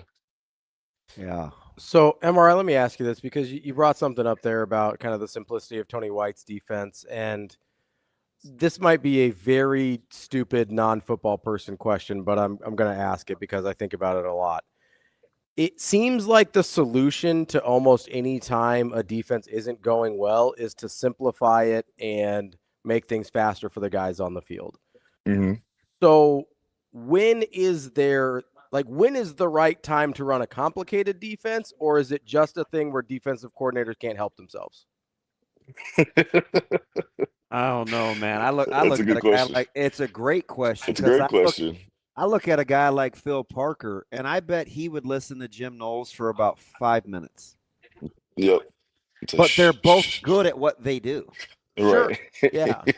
Or maybe it's like an NFL thing where it's like, hey, like in the NFL, you kind of have to have all this other stuff. But in college, at least, it seems like whenever somebody's defense isn't working, they're like, we're going to simplify it. We're going to make our guys faster, make the thought process out of their heads. And it seems like that always works. So I'm like, why are we starting anywhere else? Like Phil Parker might say, hey, listen, they're on the right hash. It's 23 and a half yards to make this throw from this hash to that. If they can make that throw and make a living, that's fine. We're going to play quarter, half. If you want to make a living doing that, go ahead. Versus some guys will say, hey, now listen, if they start to bang this concept because this is here, then this is what we want to be able to check to. So, the pre-snap look, one sounds like more – why can't we just do it this way? But both coaches can be effective. And I think how they want to get there. You know what I mean? Yeah. And I think what that comes down to, what is your capacity to teaching the system and being able to troubleshoot the problems that come along with it? And I think that's where, offense coordinators get in trouble with that, defense coordinators, like we're just grab bag. I'm grabbing what I feel like, I've seen works in other situations with other people without taking the time, right, to actually study it, right? Let me see the positive clips of this play. Let me see the negative clips of this play. Let me see the indifferent ones, right? Let me see the different structures I'm getting the teams are using to stop this, right? And that's how innovation happens, right? As far as with football. So I think it's very important, and that's why I kind of, again, not taking anything, removing any blame per se from Butler and the defense's performance this year, but again, if you don't have the capacity to teach that system in its fullness and like within everything, you're hindering yourself, right? You're playing with one hand behind your back tied up, right? Because you don't know necessarily what the problems are going to come from you playing, a bare front, right, and slanting your D line to a certain gap, been fitting the linebackers based on how maybe Tony White wanted to fit it, but as you're looking at it, maybe it should be differently, right? And how you're going about that process to get there throughout the week is important too. But the capacity to be able to teach a system is important, and it has to be something that you talk about. Knight and Coop having a relationship.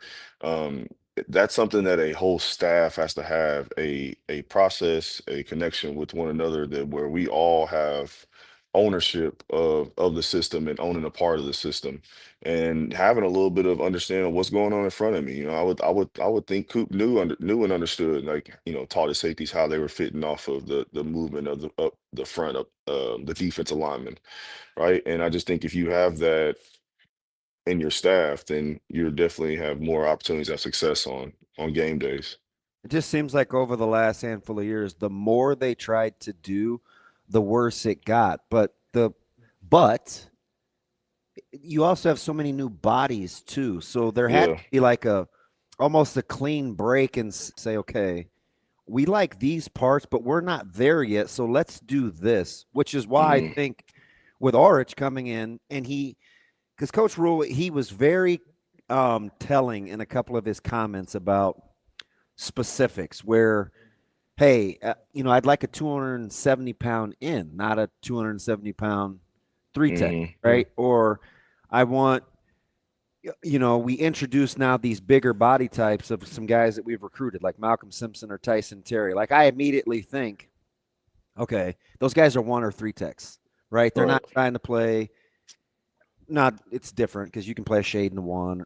They're not trying to play with. But you don't have to be able to play down. I feel like everyone had to be able to at least understand or play down each technique of the defense line. They weren't good enough at it. Exactly. To be confident and violent, right? And I go back to, and I hate to keep saying this, is like the 6th time I've told this story, but it was very, very, very enlightening on accident to hear Van Poppel tell me about the differences between the doubles he felt based on where he was playing on the line. Yep. And he was big difference. Really big smart, difference, man. And I was captivated. And so I just sit and listen to him, right? And he knows ball. And he said, sometimes when I'm in this technique and I feel this double, like I just want to go back to the bench and say, man, can I just play this from a 1? And I was just thinking, that football IQ, like you covet that as a coach. Right? Like, come back and tell me that. How many times have you said to a player, what are you seeing? And they say they're being triple teamed. And it's like, no, you're not. Like, coach, man, I'm being triple teamed. Not, okay. Scratch that question. I'll just go watch the iPad. But you want that kind of feedback from a player. So and this was on the heels of, I told this to Ravi the other day. A guy asked me at a talk I was in Nebraska City. He was really familiar with, he's a big Chiefs fan. And he's like, do you think our guys tried to learn too many positions being too versatile? Like almost never got good at the one thing before. Jack of all trades, master. Yeah. When Ari would play in a 3, then it could be in a wide 9. Like it's cool to be able to do. If you actually can. If you're polished enough at one thing to do. You know what I mean? So I think when he's describing the simplicity of just attacking, I think those are the roots that he wants to go back to as a defensive guy, right? Like not overthink it, just play fast.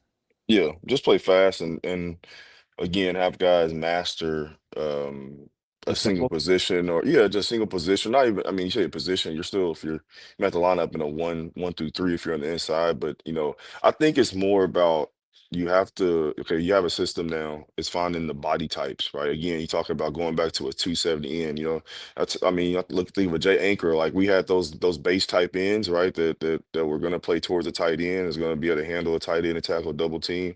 And then you had guys on the backside like a Randy, right? That can get off with the that could be backside tackle. That could be a Wanari playing opposite Dylan Rogers, right? Or, for sure. Right? You know what I mean? Yeah, for sure. That's I can definitely see that. Opposite 235, right? That's an under 4 down kind of front look. Right. But I think the interesting part for me, at least once I see the system, with Nebraska is what do they do with that third safety, that 5th DB, would that be in the slot? Would that be a true nickel, right? Is it going to be a true nickel guy, true cover guard? You're trying to go, are you going to play still a 3 high structure there with those guys? So that'll be interesting to see. I watched a couple of games as much as I could of San Diego State's defense, and one thing I do appreciate, I don't know how, again, how much it translates, but they play fast to their fits, like at all, on the 2nd and 3rd level, and I'm hoping that's something that can translate to Nebraska with their guys, because it seemed like they were just seeing everything, and if you're seeing and you're moving that fast, there has to have been a preparation, right? The process of preparation when you can trigger, you're either like I watched Rodriguez from Tech. I don't know how he's going to test. He doesn't strike me as like this elite level athlete. But one thing I do know, he's free to be, you talk about free to be me. He's a cloudy, clear, see it, fit it. Guys look like they're playing fast. Right. You know what I mean? And so when I watch SDSU, and guys are triggering from the third and second level, they either have really clean rules or the defense is in such a way where it's very sequential. If he does this, then I'm doing that. You know what I mean? So it, because I mean they're fitting now. There's no lateral shuffles, right? I mean, these guys are playing at 45s downhill. Right. Yeah. They're taking good angles too. I mean, it looked good. Now again, I think the speed of those guys maybe a little bit more athleticism, especially at the I think up front and the interior, just with being smaller guys. And um, again, how do they recruit into the system now in the Big Ten? And I think that's going to be the big thing with Ork and how they go about figuring out what kind of body types we want to fill with those front six guys, and how does that work within the structure of what obviously Rule wants to get accomplished, but also the new defense coordinator. They had to have talked about it, because for Rule to mention, and I'm not saying these guys are the answer specifically, but when you mention guys by name and body types, it's been discussed, right? He goes, well, you introduce bigger body types of some young guys that we brought into the program. So it's clear they've talked about interior play and what they want it to look like, right? Because you wouldn't just pull those guys out of thin air if it hadn't been broached, right? Right. Yeah, for sure. No, those guys have to be up for the conversation. And, I'm sure I've been in the process of, trying to get a new job and things like that. I mean, I'm sure Oryx has found some time to watch some of the film, see some of the guys. Obviously, I mean, we got 90 some guys coming back next year, supposedly. I mean, could come back. Yeah. It's sophomores or juniors or younger. So, I mean, there's a lot of potential. And I think if you get somebody that has a clear philosophy, clear vision for what they want on the defense side of the ball. I mean, if you turn over every stone, I'm sure you can find some guys that can play in this system, play in this scheme. And again, I think you win 2 or 3 ball games just from connection, just pure connection. And I think if he's the guy that they say that he is in his relationship building and getting guys to play hard and getting guys to play fast. If what we see from San Diego State translates to Lincoln, I mean, I think this is a home run hire. I mean, obviously there's a process to it. There's gonna be things that are gonna be uncomfortable and may lose some guys, and maybe we expect it to be in the rotation or be helping out this next year. But I'm excited to see how this defense comes together and seeing a preview of it in the spring. That is our guy, Michael ROSE-IVEY. Terrific stuff as always, MRI. We appreciate the time, and we will talk to you again soon. Hopefully, when we've got a new defensive line coach, we can go over as well. Yeah, that'd be great, man. They can actually pull off Elijah Robinson from and get him away from LSU. That'd be huge. Well, I don't know if you've spent any time on LSU's message boards, but they're in full-on meltdown mode, which is terrific. Well, they ain't the only message board that's in full meltdown. Yeah, wow. You're kidding. All right, my guy. We're looking for violence. That's what we want. Violence. That's what we need, violence and aggression. Up front. Yep. There we go. Sir. Appreciate it, MRI. We'll talk to you later. Yes, sir. All right, buddy. That is Michael ROSE-IVEY. Yeah. I saw speaking of message boards meltdowns, I saw a meme about the Nebraska basketball game last night, because there's all these people that create Nebraska basketball memes, I'm sure you've seen. Oh, yeah. And one of them I'm actually enjoying some success. Oh, they're funny. Like, they're legitimately really and funny. Creative, too. Yeah. I like it. So my favorite one yesterday was, and I assume this is who MRI was referring to, was and they all reply to the other team's Twitter account, which is the best part. And one of them was a picture of Sherrone Moore, and it said, "Look on the bright side. At least you only had the second worst day in the Big Ten today." Yeah, that's tough. My buddy Degenerate sent me one. I was like, man, this is cold blooded. Yeah. I don't root for demise. No, but after it's already happened, I'm happy to poke jokes. Tough. What was everybody doing out here? That was the Brand Goods crew. So that was my guy on the commercial that I like. Which one? He wears the glasses. He's kind of running the show. Julian? Yeah. Julian was there. It looked like Alex as well, because he's got the Jeep, so I assume that was him. And then I didn't see who the third guy was. I told you I like the score behind the sewing and the stitching. Oh on yeah, that commercial. Yeah, that's I'm a good commercial. I'm like, that thing's pretty sweet. I think Kyle made that one. I think. God, he's talented. He's very good. Yeah. But if it wasn't him, then whoever else made it also very talented. So bully for us. I think it was the score that sold me. Yeah, no, the background music on that was really, really good. Yeah. I'm in. Shane, am I using that incorrectly? Is it not a score? Does it have to be in a movie? The score is. Oh, geez. Never mind. The score is like John Williams sort of stuff, like no music. And then the soundtrack is like music, which would be like, Is that even? That wasn't the question even close. We're like. You know the commercial that I like that we do with the production company, and they're like doing the stitching and all that for. And so that'd be the score in it. Yeah, that's similar to it. So that was the question. Was well, that's similar to it though. I mean, you get what you get. Shane, you could just say you don't know. It's okay. You could just say you don't know.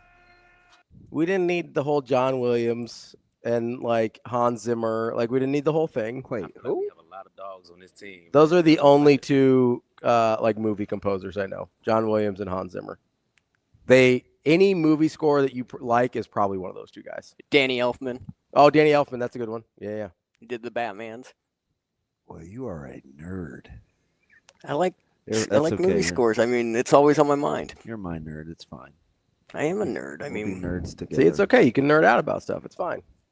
And you can just answer the question that was asked. Also fine. Okay, what was the question? That's the problem. You're clearly feeling better.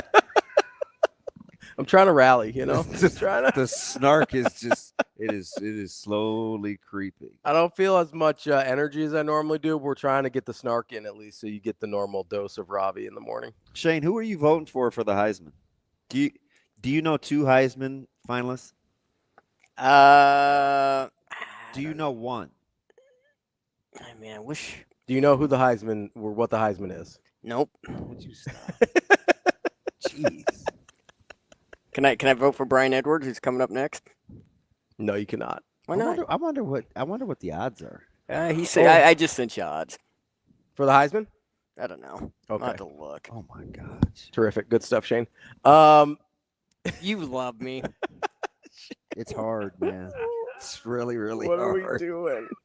Oh, I don't know. I just sent you. I mean, there are no Heisman odds on here, by the way. Just so you know. Shane, can I? Can we just go to break? Yeah, you can say no like, comment, but can you tell Ravi when the first time of all the years we've been working together, when you asked me what the plus minus mean in front of the numbers? I don't remember doing that. You go, what did the plus minus? I was teaching you about spreads. We were having a segment in our former life. I think you're making stuff up. Good talk, Shane. I don't know why. Oh, what does the plus minus mean? That was your question. You thought I was struggling today. My God. It's tough out here, man. Let's take a break. We'll get to our guy, B. Edwards, coming up next here on Hurrdat Sports Live. Yeah, we say it a lot. I mean, the standard is the standard. And I thought we tried to kind of get everything easy. And then they made us pay. And I thought that they kind of made some hustle plays there in the first quarter that normally our team has kind of been coming away with, 50-50 balls, loose balls that they out-hustled us for. And, we had some goals, rebounding goals, defensive rebounding goals. We didn't meet any of the 3 defensive rebounding goals that we had for this ball game. And so those are some of the things that we feel like we're trying to polish ourselves up and get better each and every night out. And there were some areas in this game that Omaha exposed that we did not get better.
Yeah, I thought our defense was really good after the first 5 minutes. I thought we weren't very sharp early, and all the things we'd worked on the last 3 days were not, we're not showing up on the court.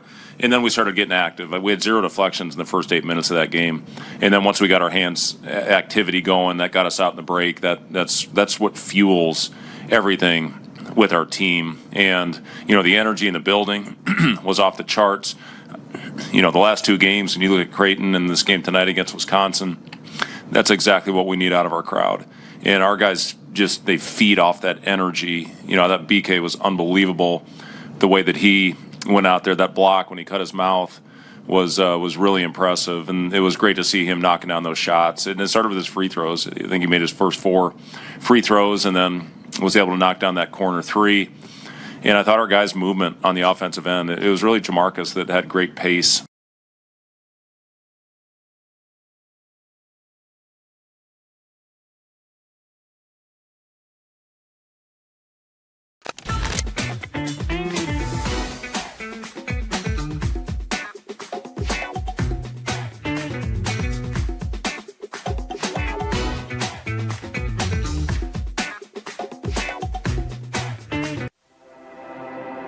A successful financial future is built one coin at a time.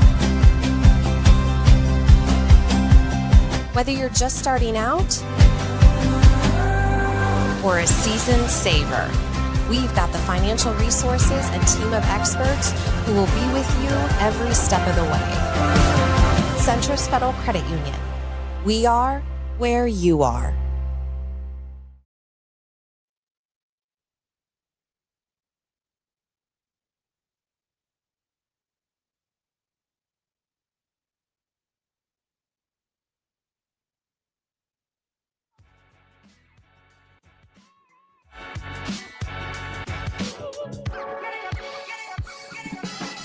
You're listening to Hurrdat Sports Live. Now, Vegas insider, senior handicapper, and fan of the cold Budweiser bottles, Brian Edwards. It's got to be touchdown, touchdown, touchdown. Brian Edwards. I don't really love it. Brian Edwards. The way they're using the cream cheese to butter the bagel. Brian Edwards. I'm going with the cowgirl. Here is Brian Edwards. Welcome back, Hurrdat Sports Live, presented by Centris Federal Credit Union. That's DB. I'm Ravi Lulla here at Hurrdat Sports Bar and Grill. We are joined now by Brian Edwards, our Vegas insider from Major Wager. What's up, B? How we doing? Good morning, fellas. What's happening? Just trying to make it, buddy. I have one quick question before we get to the nitty-gritty, and, of course, it's always about Gator bait with you. I am willing to overlook the Florida Gators' brutal schedule in hoops to give them a pass so far. Are you as a fan? Yeah, absolutely. I think that Lee and Boogie are good players. They're just struggling shooting. They have not once both played good in the same game. Like Lee played pretty good the other night, didn't really shoot it well in the second half, but Boogie was in foul trouble all night, whereas Lee was awful at Duke. Boogie was outstanding. Yes, I don't think any of these teams want to see us in March. I mean, good on them. How good is Houck in your opinion? I don't want to be too homerish, but I mean, I think he's a lottery pick. I saw Hurley's comments yesterday morning, or from post game. He loves him. Yeah, I think Houck is really, really good. Probably needs to add a little more muscle, but I mean, yeah, I think he's legit. I think Florida's going to be just fine. Come conference season and then get into March. I transitioned, and it wasn't. I just like all sports, but I made the basketball transition relatively early. Mm-hmm. I am pumped about how competitive I think this year will be. There are a lot of good basketball teams, man. This should be a sensational year. I 100% agree. I think Michigan is awesome. I think Gonzaga's awesome, even though Michigan. See, I like Gonzaga too. Yeah, even though they got run out by Michigan, Iowa State's awesome, Purdue's awesome, Duke's awesome, Connecticut's awesome, Watch out for Vandy. Obviously, You got Houston Vandy, you got Louisville, Sparty, you got Michigan State. Like you got and then there are these teams, Illinois. These teams are like on the periphery that you know are probably going to be really good later on in the season too. Yeah, and I mean, can you imagine Louisville is like a 3? Watch out for Vanderbilt. Have y'all watched them yet? I know. They're good, man. They've got a lot of size too. I still think the best team right now in the SEC is a 2-loss team, but you could interest me in Vandy. Who's going to be their bucket getter? That's a good question because they're balanced and don't necessarily have like that go-to guy. That's really that bad of a thing. No, I get it. Right. I mean, I get it. Yeah. No, you're right though. There are a ton. I mean, I could probably throw out 15 teams that maybe could win it all. I mean, certainly a dozen, I think. I don't even think I mentioned Houston in that rundown. And another team like Florida, St. John's has lost some games, but a pretty tough schedule. I haven't really seen them enough, though, to really comment on them, to be honest. And Clemson's pretty darn good, too. Hey, they showed some flashes against BYU, didn't they? Yeah. But, man, Kibakita is he's a monster. Oh, all right, that's my college. But we got to 12 yesterday with Nick. Wow, yeah. Without even having to stretch. Right. That could win it all. Right. Yeah, so, I think we could maybe even get to 15 if we possibly. You know who I'm trying to figure out if they're good or not, just because I'm in the Big Ten trying to position where Nebraska could end up. I want to watch USC a little more. Yeah. I haven't seen them hardly at all. Well, I saw a little bit of their game with Troy, but that was about it, and they didn't play very good that night. Yeah, it's gonna be. I don't know if y'all have looked at Saturday's card yet. It's fantastic. It's a heck of a day. Yeah, it's. I have a speaking engagement, but that day, I'm not leaving. I'm watching television. Yep. Like, I can't wait. See what I can DoorDash for breakfast. All right, buddy. Let's get busy because I'm with you on the Raheem Morris thing. But he's hanging around for your beloved Falcons. But they got Tuffy here with Tampa. I wish I knew who Tampa was. I think they're pretty good, but man, they're just not very healthy, so it's hard.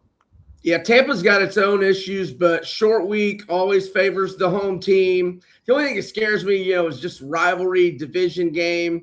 But with London out and even Pitts, who's played well, is a little dinged up. He's actually listed as questionable. I mean, I'm pretty sure he's playing, but I think this looks like a good get-right game for Tampa. Their receivers are finally healthy. I mean, I know they've got their own other, issues. Tyke Smith in the secondary is very iffy. Probably not going to play, I don't think. But more than anything, it's just, man, the Falcons are bad. I got to go Tampa here, and I'll get a little first half -3 as well, and -4.5 for the game. You've got Bengals, a little bit of a dog in division to the Ravens. What do you like there? Man, the Ravens have issues, and finally at this point in the season, I just think they are what they are. Whereas, Burrow, man, the Bengals had 3 separate double-digit leads at Buffalo last week. Burrow's playing great, but then he throws the pick 6, and then a few plays later throws another pick to give him a short field. But he came through for me with the backdoor cover there late, which was all I needed. Man, they just blasted Baltimore on the road on a short week, even though they kicked short field goals of 31, 24, and 33 in the first half. I got to go Bengals. I don't know what to make of Burrow's comments. I don't know if y'all saw his presser yesterday. Yeah, sounds like he might be having female issues. But whatever, the female issues will motivate him to play well, I think. I hope. Give me the Bengals. I think they went out. Socially, he's a guy I'm fascinated by just because I know the family really well. So he always fascinates me. I think I try to take what Burrow says with a grain of salt because socially he's a little awkward. He doesn't enjoy talking, and you just don't know where he's really going with when he's like I just kind of let him say and do it. And I'm a big press conference guy, so it's hard for me to not read into it. But I give Burrow a lot of rope. just because he's different. And I heard did y'all see any of Orgeron's clips from Bussin' with the Boys the last 20? He's out of control. I know he's out of control, but he made remarks like that. The Adrian Peterson story, I was like, the dad in the prison thing. Yeah, you're trying to get him transferred to Los Angeles system so he can get the game. I'm trying to tell him a politician I know in Los Angeles. I want it all day. He said, "I'll come if you get my daddy to watch television." Oh my God, Ed, knock it off. But Orgeron said that Burrow is real soft-spoken and his brother's the loud one, and so he was always calling his brother to work on him recruiting-wise. So that's what I took from what you just said, because Orgeron had remarked about that. Let me ask you about the Chiefs here. The Chargers clearly they're undefeated in the division still. Are the Chiefs a team you like, even though they're used to playing for championships? And they're clearly on the outside looking in right now. You think they're still this proud Mahomes-led franchise? Because I always wonder when teams are used to winning and playing for it all, when they could be on the outside looking in. You think this is a desperate game for them? I think all of them have been desperate the last 3 weeks, and they haven't shown much of anything.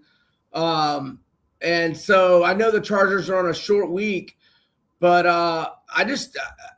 these guys can't be favored by this many right now the way they're playing. So it's just like no brainer. Go against the Chargers can't block anybody. Yeah, I mean they're slumping so bad. I'll take points against. I mean, another team like it's that I just think fade right now is the Eagles. I don't know if I can get there with the Raiders, but I'm thinking about it. I mean, if Brock Bowers is healthy, injury reports that Bowers is healthy, I might do the Raiders this week. I mean, I hate betting on bad teams, but Philly and KC are just fade material in my opinion right now. All right, well, let's get a couple teams that aren't fade material. Pats and Bills, super close line on this one. What are you looking at? I think the line is wrong.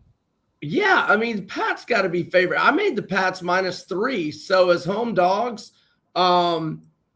Yeah, I mean, I got to go Pats. I mean, this team hasn't lost since September 21st. Can they stop? You think so? Buffalo's clearly their run defense is super sketch. You think all of a sudden they get right against the Patriots? No, I got to go Patriots. It's just, I mean, the Bengals went up and down the begging field. you to take the Patriots. Is Josh Allen worth that much? I mean, look, you got to respect the Bills with Allen, but I have to go Patriots here. I mean, I got to go Pats. The line stinks. Yeah, the line does stink. I mean, the Patriots should be a 4-point favorite, 3 or 4. And the Patriots have 2 weeks rest. It doesn't make any sense. I'd be terrified. I mean, good on you guys. You and Ravi are like the easy money guys. Like if it looks. Oh, I know. When you see a line that you think should be the other way, you're like, no way. Man, I'd play Buffalo till the cows come home. Like, how would you not bet the trendiest team in the NFL? I mean, more Drake May. The whole league is gushing over this dude, and it's one. Oh, right. No, good on you, B. Good. All right, give me plus money on the better team. All right. Hey, do y'all remember who their losses were this year? The Patriots. So one was early and it was bad. Was it the Bengals? Their 2 losses are at home to the Steelers and the Raiders. I knew the Steelers. Yeah, the Raiders. The Raiders in week 1. Sorry, Shane. That's twice we hammered your Raiders. Oh, sorry. That's okay. Sorry, Sugar Shane. My bad. That's all right. The Raiders hammer him every week, so it's all right. All right, let's talk little college hoops. College hoops, man. All in on college hoops. What do we got? Vandy -5.5 against Mizzou, or excuse me, Iowa. That's actually football in the bowl game. Oh, shoot. Yeah, sorry. That's okay, but now we don't have any lines, but great card on Saturday. But football, so I don't think Vandy's going to have any opt-outs. If they do, it's only going to be the tight end, Eli Stowers. And I got it at 4. It's 5.5. I only see it growing. I would imagine Iowa might have a few opt-outs, but I don't care. I mean, even if nobody has any opt-outs, I love Vandy right now. I think they'll handle business. And, it's a little early on the opt-outs thing, but Ahmad Hardy can't opt out. So I'm liking Mizzou minus, and the line keeps getting bigger too. I don't want to get was it up to 7? 6.5 or 7 to Virginia. So I'm thinking I better go ahead and get Mizzou. They may have some opt-outs, but I'm sure everybody has opt-outs these days. I don't think Vandy's going to have any opt-outs though. College football playoff. There was a winner that you liked for kind of a future. Texas Tech plus 950, I think, is worth a shot. And if y'all want me to, have y'all seen the hypotheticals for the CFP quarterfinals? Are we low on time? No, you're good. Okay, so let's see here. We've got. All right. If Miami advances, it's going to be Ohio State, or right now you can bet these at FanDuel. Excuse me. Ohio State's 9.5 to Miami. Ohio State's 7.5 to A&M. And where y'all know here? I can get the locations in the bowl games. Those are at. And then we've got Texas Tech is 1.5 to Oregon. They did not do hypotheticals if JMU or who's my other G5 I'm not thinking of? Tulane advanced. And then Indiana 6.5 to Alabama and 8.5 to Oklahoma. And y'all want to take a stab at what Georgia is to Ole Miss? I'm going to say 5. 5.5. That's about right. You know what's funny, B? This bugs me because and it's primarily because I was honking for Georgia all year. Nobody really thought they were good. It was upsetting that Bama got so much credit for the win in the regular season against them, and most national people didn't even think Georgia was that good at the time. It was by default. But now it's like then it was like this qualifier, and I was like, you guys, man. And then Georgia beats their head in, and you guys like, no, keep trying to pull the wool over my eyes with this thing. What do you remember? But when they were going to the Florida or after the Florida game, I think it was their first 6 or 7 SEC games. The only one they led at halftime was Kentucky. They either trailed or were tied. I think it was Florida game. They were tied, and they trailed at halftime of like 4 of their first 5 SEC games. But he played a lot of young guys, and now they're rolling. Well, they didn't play that well against Georgia Tech offensively, that is. But yeah, they've played really, really well since after the Florida game. B, real quick before we let you go, do you like any of the Heisman odds? You got to be. Didn't you take a flyer on Pavia? No, I wish. I thought you had a few. I thought you had a future on Pavia. That was you. How much money has Pavia made you in general, though, B? A lot, and he's gonna make me some more one last time. One last time, I hope. One more time. I wish I'd have gotten. Man, he was like 80 and 50 to 80 to 1, like as late as mid-October. Yeah, he's plus 600 right now. He's second. It's been a long time since voters have seen love. He may be in trouble as a guy that was the fave halfway through the season. Do you guys think it's a landslide for Mendoza? I don't. He didn't play that great last week. I think the more relevant question is not, okay, he's undefeated and all that, but like the more relevant question is, if Mendoza was Vandy's quarterback, would Vandy be 10-2? So I agree with you there. I agree with you there. I think the wins, it's because of the Indiana story. Like it's almost a Signetti win, basically. Yeah. Whereas Pavia probably deserves it more. But I would say I agree with you. I don't think Mendoza should be the runaway. It's hard to, and I used to vote until I got this other job, but I would, if a quarterback wins it, it should go to the best quarterback, right? Which would be Pavia. It seems like that's Pavia. Yeah, Pavia's been better than Mendoza this year, but Mendoza has the Indiana that would be hard to pull over. I think Pavia's got a shot. Football guys' heads. I think Pavia's got a shot. Let me ask you this. So, because y'all are, in a different part of the country. So, a lot of my Alabama friends can't stand Pavia because they just can't stand when somebody. Well, he owns them. That's why. Right, exactly. So there's a lot of haterade from these SEC fans. And what do you think is the national perspective that he's too cocky and all that? And which I don't think so. Like maybe a little bit during the off season when he was doing a bunch of interviews and stuff, but he's been pretty like relatively quiet during the year, I think, in terms of like he doesn't put himself out there a ton, like besides games and like post-game pressers and stuff. Like, I don't think he's nearly as out there as people sort of make it out to be. I hope he wins. I think he deserves it, but it's just weird though, because I mean 3,000, 27 and 8. Those aren't really. I don't know But then you add the rushing yards, man. He's got more than 800 rushing yards. No, I'm with you. I would probably, if I was voting this year, I think I give it to Pavia. It would be. This is going to be it should be a ridiculously close vote though. They're just aren't just like great Heisman stats. Yeah, you don't have like the numbers. It's kind of giving me Mark Ingram vibes. I don't know, man. Vandy 10-2 is a pretty good number. Yeah. No, I mean, I can respect it. I'm just saying, Indomik and Sue got robbed. That's all I have to say. B, we will talk to you later. Hope you have a good weekend.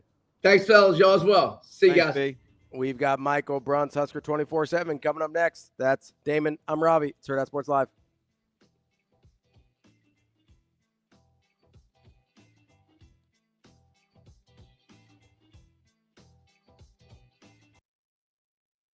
Yeah, we say it a lot. I mean, the standard is the standard. And I thought we tried to kind of get everything easy. And then they made us pay. And I thought that they kind of made some hustle plays there in the first quarter that normally our team has kind of been coming away with, 50-50 balls, loose balls that they out-hustled us for. And, we had some goals, rebounding goals, defensive rebounding goals. We didn't meet any of the 3 defensive rebounding goals that we had for this ball game. And so those are some of the things that we feel like we're trying to polish ourselves up and get better each and every night out. And there were some areas in this game that Omaha exposed that we did not get better.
Welcome to Hurrdat Sports Live.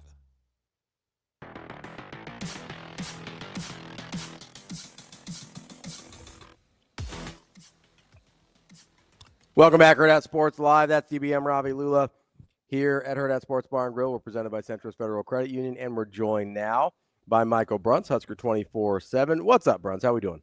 Not bad. What's going on? Just arguing with Ravi. I mean, really? Yeah. Same soup, just reheated. What did I do? It's what it is. Same soup, just reheated. B. Mm-hmm. So I'm finally getting him to come around on his fandom of Nebraska basketball. So it's been a fun evolution. Wow. Yeah. He is. We're like sentimentally cheering for Schaefer, who's been a lifelong suffering Nebraska basketball fan. So we're in for Mike J. SIPPLE at Long noted Nebraska basketball diehard, so we're cheering for SIPPLE. And Ravi loves it because he cares so much about other people's feelings that it's warming the cockles of his heart. That's not it at all. This is just the first time in a long time I've enjoyed watching them play basketball. See, I tried to help him. He can't. Robbie can't help himself. I don't know if he just. I know. You enjoy watching him play? I do.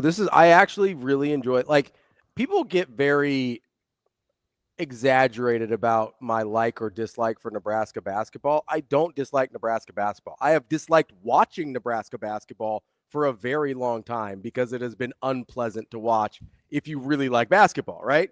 It's like he's describing flowers or a fragrance. I view basketball in a very different way than I view. He's a connoisseur, Damon. He's a connoisseur. It's very pretentious if I say it, but I'm not going to disagree with you. I feel like that's an accurate description of how I view basketball. Pretentious. That's beautiful. And so, no, I mean, literally, there's certain teams throughout NBA and college where I'm like, I love how that team played, and I have no emotional attachment to them at all. I want Nebraska to be good at basketball because I like basketball. I have not enjoyed watching them play basketball for a very, very long time. This is a genuinely aesthetically pleasing team to watch. Can I just say something to BRUNTZ? Yes. On the heels of that. So my two favorite things are they play like they're kind of edgy. Mm-hmm. And it's just from knowing those guys, right? Like I know Sanford's personality. I know Frager's personality. Hoiberg is very apparent. They play with some kind of FU. Yeah. But the other thing is, and I'll be glad when somebody says this out loud, they're more skilled than we're giving them credit for. Like Buchengel is he's more skilled than just talking about 2 for 20 going into last night, or Rink Mass is highly skilled for a big guy. I just don't think we talk aesthetically about their basketball movements enough versus, they're this ragtag kind of gritty bunt. Yes and no, right? Two things can be true at once, at least for me. Yeah, I mean, you don't typically call a team gritty that on an off night is still scoring 70, 80 points. You know what I mean? That's not what you that doesn't fit neatly in that in the gritty box. But no, I mean, I think it's like a nice mix of that, right? I think you hit on something that's important. I mean, Sanford, when he was at Iowa, was one of those guys that just, he got under your skin. He was a skilled player, played with some edge, wasn't afraid to kind of chirp a little bit. I don't think that's out of bounds to say. And I don't know. I mean, you see him after baskets celebrating a little bit more than maybe, what we've seen from some Nebraska teams in the past. I think that's okay. I think a little bit of cockiness is okay. I think at this point in the season too, some of that cockiness is probably earned, I think a lot, it was interesting.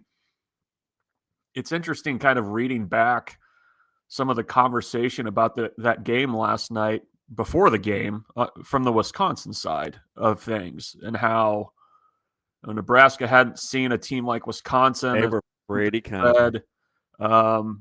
I remember Nebraska playing an exhibition game against BYU and winning. I remember that game. It happened. Do you remember how many points Nebraska scored against BYU? They scored a fair number in that game, from what I also remember. I get it's an exhibition, but that game happened. There were fans there, and I think this is a team that, especially if they can find a way to kind of dig deep and keep up the defensive intensity the way that they've had it the last few games. I mean, that to me is what puts them over the top, because I think they're going to be able to score, and it's I guess that's where the edge comes in, and I'm just kind of going off the cuff here, but are we talking enough about the job that Nate Lenzer's done on that side? He's spectacular.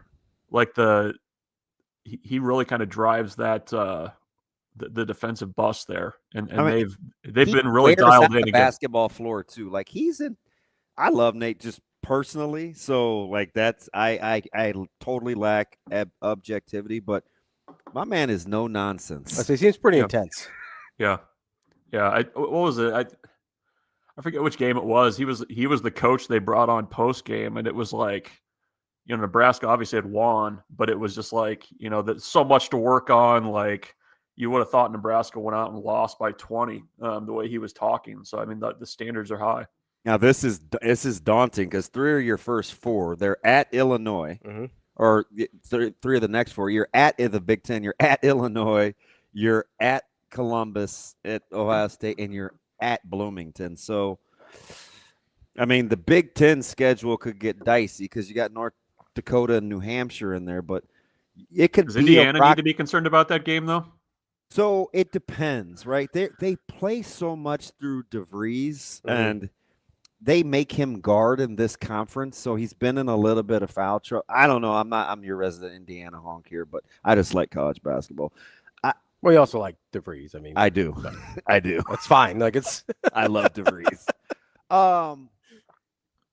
They're gonna have to score a fair amount. I'll be curious to see how, because they'll be pretty tested by then. They'll have been at Champaign.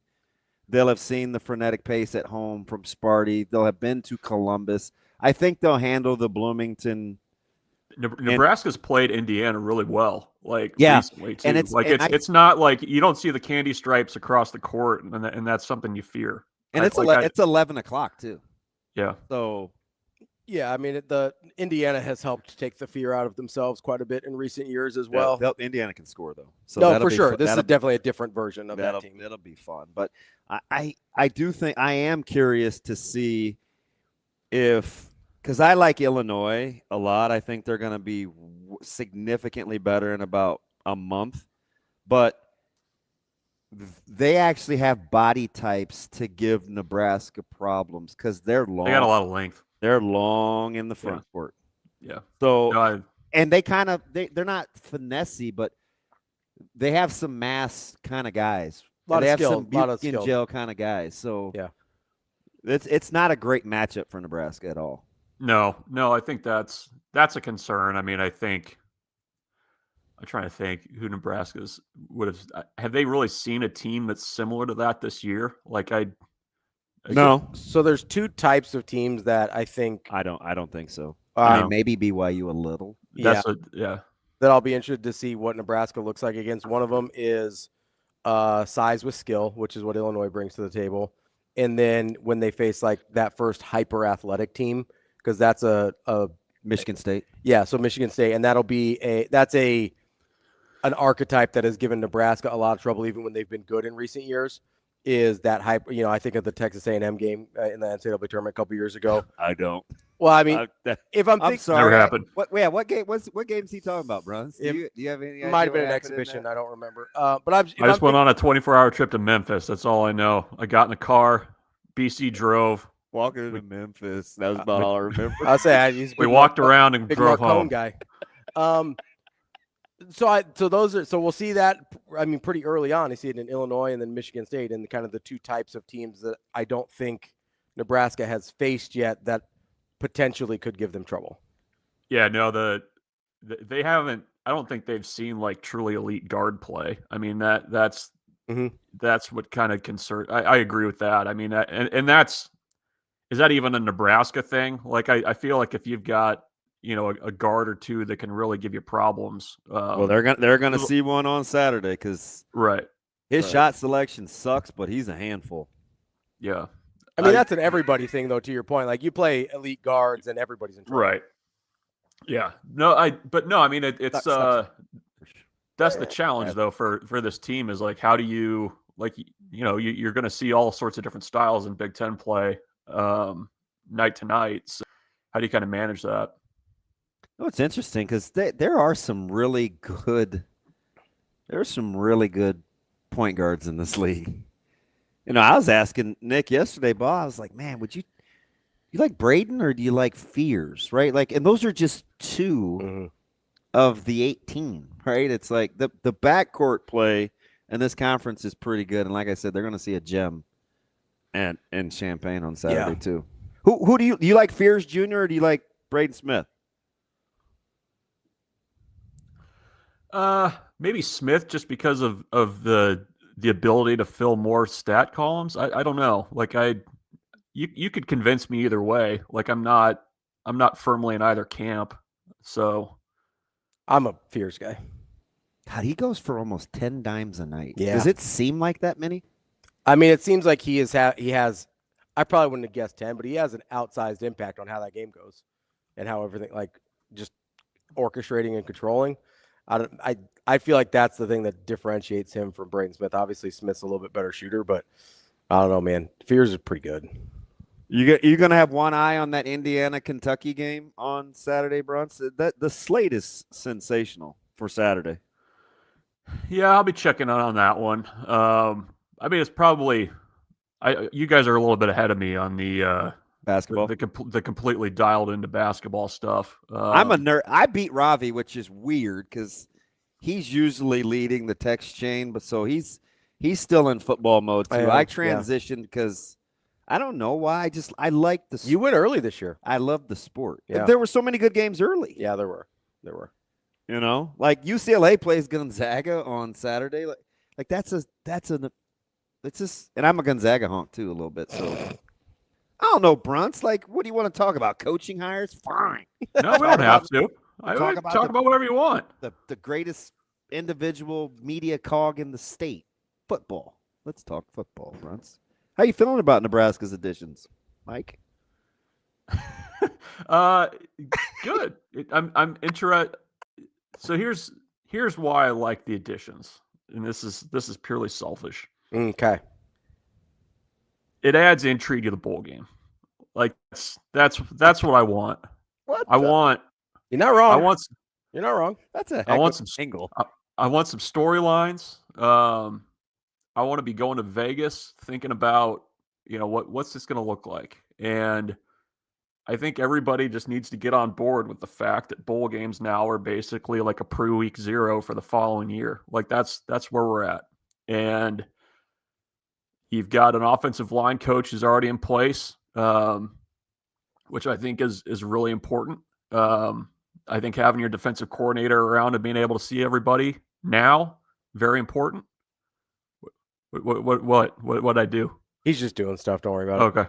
Okay. He upsets me because he's afraid to play Utah in this bowl game. I haven't said anything about Utah. You knock it off. Quit projecting everybody else's feelings on me. I haven't even gotten to Utah yet.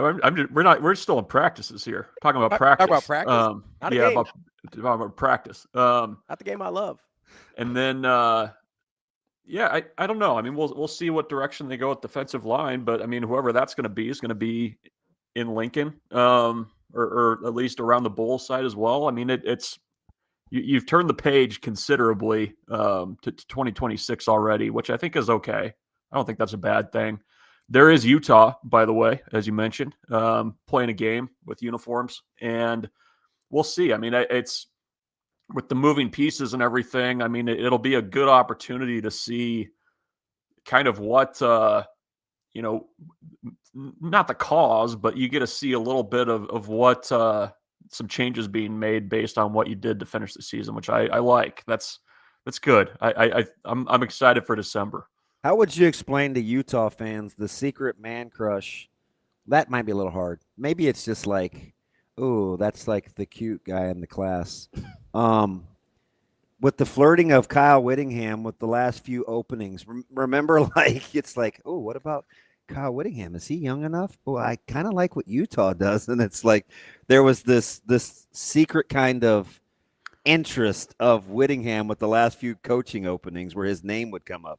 Well, to follow we'll go down the road with your metaphor. Now we're the middle-aged guy thinking about the girl that got away, right? Is that basically where it is? Remember that? Like remember that I'm the biggest Utah honk there is because I love Kyle Whittingham. So this was like 10 years ago. Yeah, no, we thought he was he too old? Like how old is he now? And it's like 10 years because nobody knows how old he is. I think everybody's surprised by how old he is. 10 years later, he's like still the model of consistency. I think he's like 60. We think. Yeah, he is. But no, I mean, I think it probably gets brought up daily by somebody around me that, did you know in 2015, Kyle Whittingham wanted the Nebraska job, but they hired Mike Riley instead? Like, that's like a parenthetical to everything. Oh, even I was low. He's 66. Yeah. Oh, I know. Yeah. I thought I knew he was in his 60s. I even guessed low though. Because remember, that was the conversation changed. Yeah, with all the scuttlebutt though back then, BRUNTZ, we had some had convinced themselves that, you know, in his late 50s would he still be motivated to take another job, and we're like, don't worry, they got Mike Riley much younger. Well, no, because it changed, right? In 2015, it was like that's a possibility, and then in 2018, it was like, oh, he's too old. Yeah, too old. I would have taken Kyle Whittingham at any point in any coaching search. I was explaining. I did a hit with 2002 or 2004. You're taking Kyle Whittingham. Take him. Listen, he would have been in his 40s by that point. That's old for a coaching hire now. Yeah. No, did he have the energy back then? I don't know. I did a radio hit with one of the Utah guys because he started in Hastings, believe it or not, covering high school sports like St. Cecilia. This is a super small world.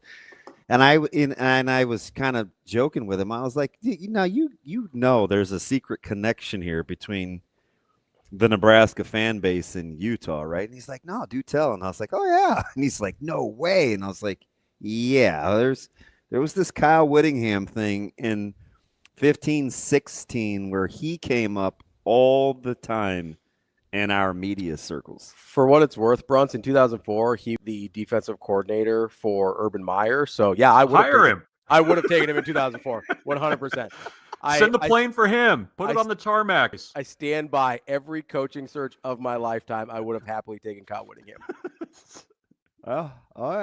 He came up again before Coach Rule. It was 100%. like, who's your top four? Who's your top five? It's Kyle Whittingham. And I would have taken him then. He's like, you're kidding me. And I was like, no, trust me. Like, he comes up a ton.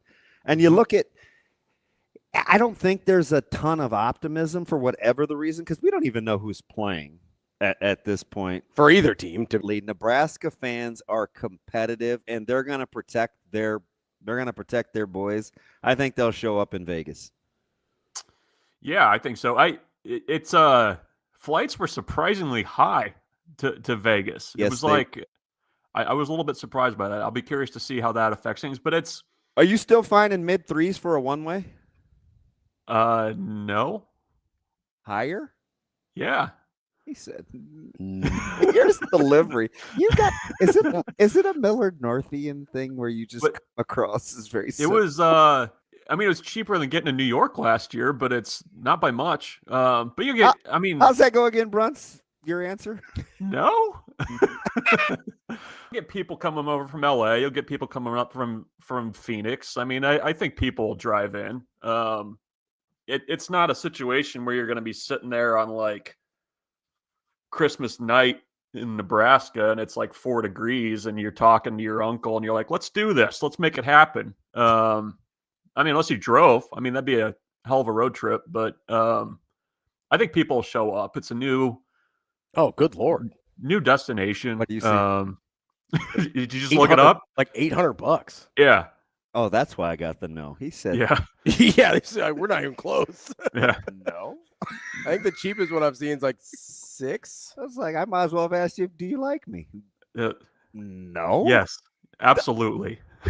If you want to sit on there's no there's no basic ones to go either. Like they're all the higher package ones. Like all the even like Allegiance, like all the regulars are sold out. Turning the screws. But anyways, no, I think there'll be a good Nebraska crowd. I think people are probably wincing a little bit, depending on who plays. For Utah especially. I think it's going to be a pretty big challenge given what Nebraska's shown, especially in November, for what they can stop. But you guys, I'm sure BC probably said this when you had him on earlier in the week that bowl games sometimes are as much as who won kind of stuff as anything. So I don't know. And I think too, like I said earlier, this is basically your lead into 2026, and I think sometimes that can motivate guys too. Do you think we're going to see, do you expect to see a lot of different players for Nebraska, even if guys don't opt out? I think you'll see a guy or two. I think you'll see more of guys that you just saw a little bit of. I agree. I think that's because you basically have a month runway to to see what some of those second teamers have done. I think you owe it to some of those guys, especially that are going to be back next year, that have kind of gotten close to challenging for starting jobs, to give them a little bit of a longer look in this one. So I think you'll see you'll see more of younger guys in this game. So BRUNTZ, you're a storyline guy, right? Given your hear from at the podium.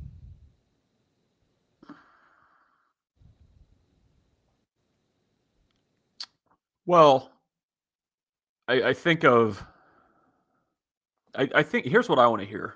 I would like to hear, now that you've made an offensive line hire very quickly, what is, and Matt Rule kind of touched on it and then moved off to something else. Like what's the direction of this offense? Like what does this offense look like in 2026? Because he had some line that basically the way that Jeep Wade coaches aligned a little bit more with what direction Nebraska wants to go in the run game going forward. I'd like to hear more about that because obviously you've made this change.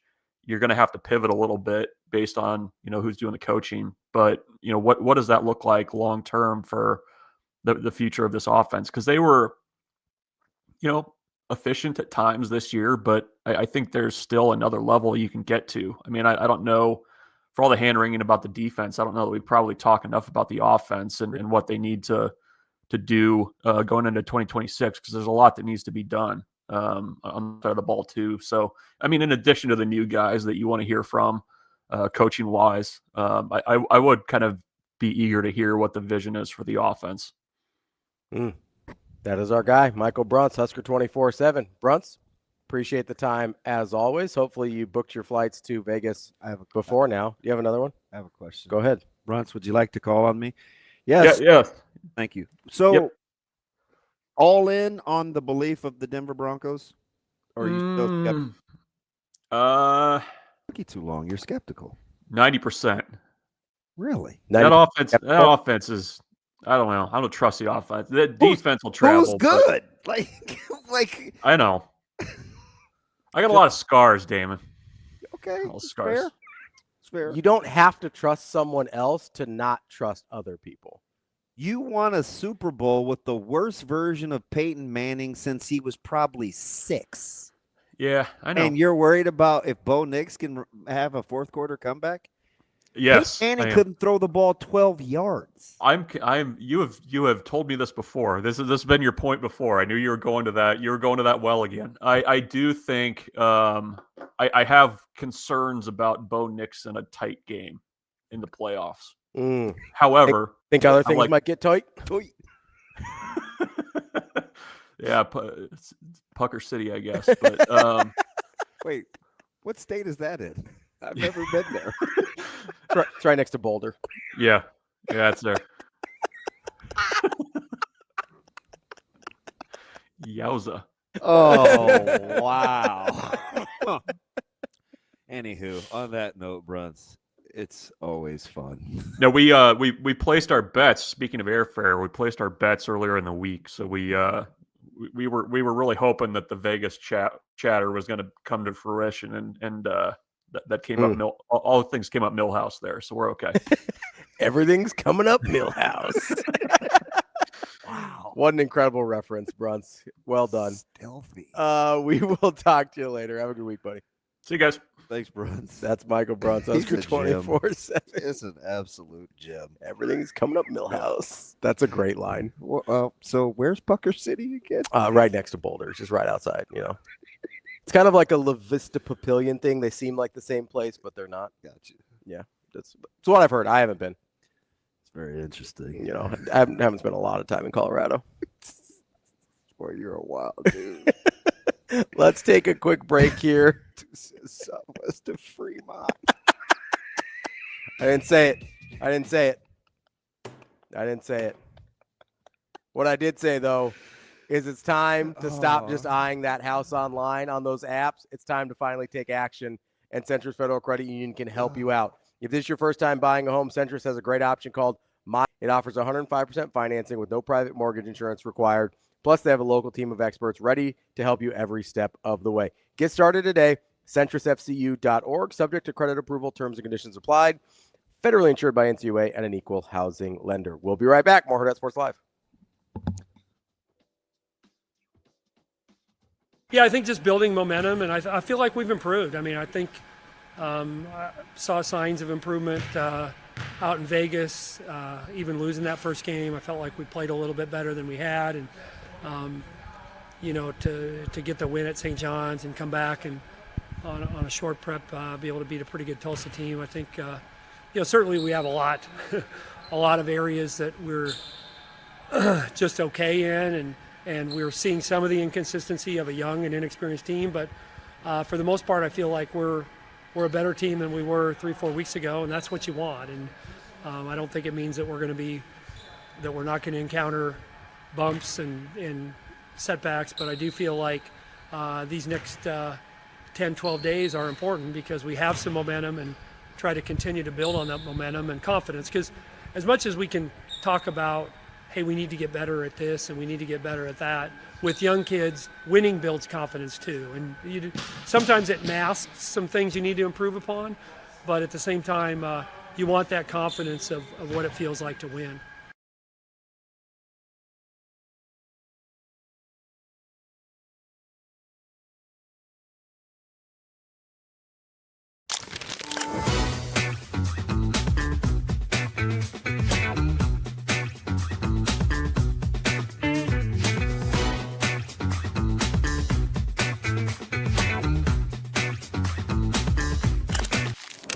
Aspirations can drive us. Sometimes a simple gesture is what fuels the pursuit of a dream. When it's time to make your dream a reality, we are here to help.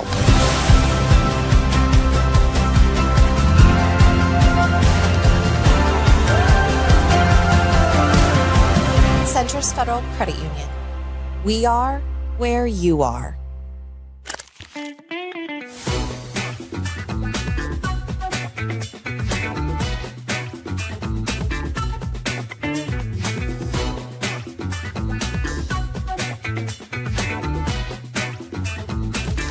Yeah, I think our players are, they know what, you just hear the word Utah and you know what it means, right? I mean, great defense, great running game. You watch their offense, it's exotic, it's exciting, it's, the quarterback runs, it's a lot of different things. And so, they know exactly what's at stake, and they're also unhappy with how, we played the last two games. And so, TJ's going to have to get healthy. We can't have him not be able to move around the bowl game. This is a great opportunity for Isaiah Mackay and Quentin Ives at tailback. Someone's going to step in at right guard for Rocco. I think guys look at this as a great opportunity versus a great team.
That is not Timmy Trumpet. Welcome back, Hurrdat Sports Live. That's DB. I'm Ravi Lulla. You knew he wasn't going to play. Why does he have such a hard time understanding directions? Why? How come you couldn't come back? Because he just Coach Rule had him here. He knew you were going to nail it just like that. So he's like, I don't need to. Was that spectacular? I'll be glad when you go back to bed. Do I have a hard time? Came in a little crabby. Do I have a hard time following directions? Yes. I think you have a hard time processing directions sometimes. Wow. I think you'd follow them if you weren't on delay, you know? What do you mean? 1, 10. What? Well, you didn't have to double down on it. I was just, I think sometimes it takes him a minute to be like, oh, that's what he wanted, and then it's over. The score thing is still bugging me. What score thing? That he just couldn't answer the question. Oh, about scoring music? Yes. Yeah, that's what I mean. I answered it. No, you really didn't. I know you did. You guys don't understand it. Because you just said Because nonsense. you don't know what it is. For 45 consecutive seconds. And so you really are going 1 to 10. I'm telling you.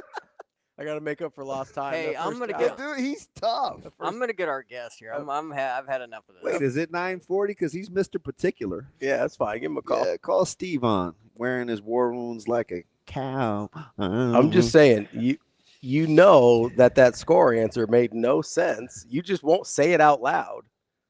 Steve on wears his war wounds like a crown. I spent a decent amount of time after you texted me thinking of all the different M initials that could be for Stephen M. Sipple, because that's always my favorite thing to do with him. So I'm excited. I got some good ones.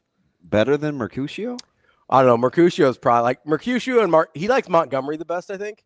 But I got some new ones. All right. I got a few new ones we're gonna try with him. I'm excited. We'll see what kind of mood he's in. Well, we'll ask him about his mood and things that may have affected his mood recently. Old Steve. Well, Shane's over there smiling. He's probably trying to explain what a score is to him. Well, Sip knows music. He's probably like, well, so if it's in a movie, what had happened was. Did you see the Amazing Daniel? He's like, so in other words, yes. John Williams. And who's Noki? Who's the Noki guy? Who? Shane. Who's the other guy that? It's Steve Sipple. He's here now. Oh, that's not who I was asking about. Steven. Let's get to our guy, Steven Mercedes Sipple. What's up, Sip? I like Mercedes. See that dies. I worked on some new ones. Wait a minute. You're a blue collar guy. How are you rolling? No pun intended. How are you rocking with Mercedes? I don't know. I just seemed to like it just in a spontaneous way. It sounded good. Oh, you know what though? Because Mercedes Lewis did play tight end in the NFL for almost as old as you are, Sip, like 64 years. He was gritty. How long? Mercedes Lewis played forever. Had to play 15 years. Yeah, Mercedes is a class brand. Class. Nothing says class like my man Steven Mercedes Sipple. Class. Yeah, like an aged Mercedes sitting there in a lot looks good. Oh, Sip is definitely one of those diesel Mercedes for sure. Sip, you're a diesel guy? No, I'm not, but I would be open to the idea. You're just a Jim. I just meant if he was a Mercedes, he'd be one of the old diesels. Like they're a little grittier. Sip, did you pull a palatial estate known as the Ticket? No, I'm at my palatial estate known as my home on the side yard watching the dog and hoping he doesn't run off during this conversation. And I don't think he would. How many chickens are you down to? 0. We've had 3 massacres, and now it's just kind of. Oh, what happened? Why come you didn't tell me? I used to always check on your chickens. Common occurrence, fox. I've been seeing more of those lately, especially in my neighborhood, and I don't live near as in outskirts as you do. But are foxes are they making a comeback? They're trying to domesticate themselves. Yeah, they're almost domesticated at this point. They don't even concern you. That's amazing. Yeah. Oh, a fox. Oh no, not really now. They kind of keep to themselves. If you keep to yourself, they'll be fine. Except for your chickens. Yeah, now you're just hoping they don't get. So you spent your wife. You spent all that time building the coop and the nice house to just be not fox proof. That doesn't sound like you. Well, here's what happens. You leave them out, And if you leave them out, and you come home maybe at 4 or 5, and you let them out, and then the foxes come out at sundown, and that's a trouble area. If you don't put them back in a timely manner, then they're susceptible. So there's some human error, in my opinion, in that. Your thought process is outstanding. I like the accountability there. I like how you process out loud, because people make, and I think it's why we vibe, Sip, because people make fun of me all the time for thinking out loud. Because it sounds dumb sometimes. I get it, because I literally am thinking out loud. But I like I like the process in which you land the plane. I think that's why we vibe. Well, I'm glad that we vibe. Well, I do come see you every Saturday. Doesn't that make your weekend? You do. I appreciate that. Now that you mention it, you come down and say hi. Very diplomatic, and I like that. I like to spar too. It gets a little of that extra God, energy out of the way. I do think there are people that are concerned that you are overly aggressive sometimes. That you two are going to square up for real? Yeah. I always want to say, no, we're just joking around. I mean, well, you can take it, and you bristle up pretty good too. Like, you can get it. You're trouble. You'd be trouble. I've sized that up. There's a weight difference. There's an age. You'd be trouble. I'd have to do something rash. All right, let's talk. How's your mood? Because everybody told me you were crabby on the airwaves yesterday. Are you crabby? I was not crabby. I don't get that. I was not. I just happened to disagree with Josh, as a friend. I just didn't agree with the take. It doesn't mean I was crabby. Yeah. So Sip, I listened to that yesterday, and it's pretty clear from your comments publicly, whether on your own show, on other people's shows, or wherever online, that like you speak with Dom Raiola pretty regularly, and so like I think you've got some insight there. And so I thought, frankly, I thought the pushback on that was very strange. Like it seemed like you had more information about the situation than the people you were talking to. And the pushback and sort of that whole interaction seemed really, really strange to me. Like, I guess, have a lot of people pushed back on you about kind of the information that you did seem taken aback at the notion of what a lot of people, I think, say out loud. Yeah. Like it seemed like, so I guess, do a lot of people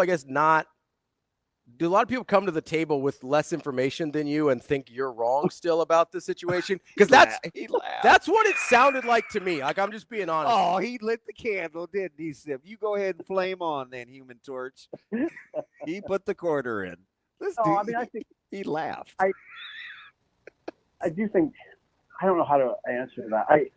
I guess I bristled at the assumption that Dylan was profoundly impacted by Donovan's firing, and it might.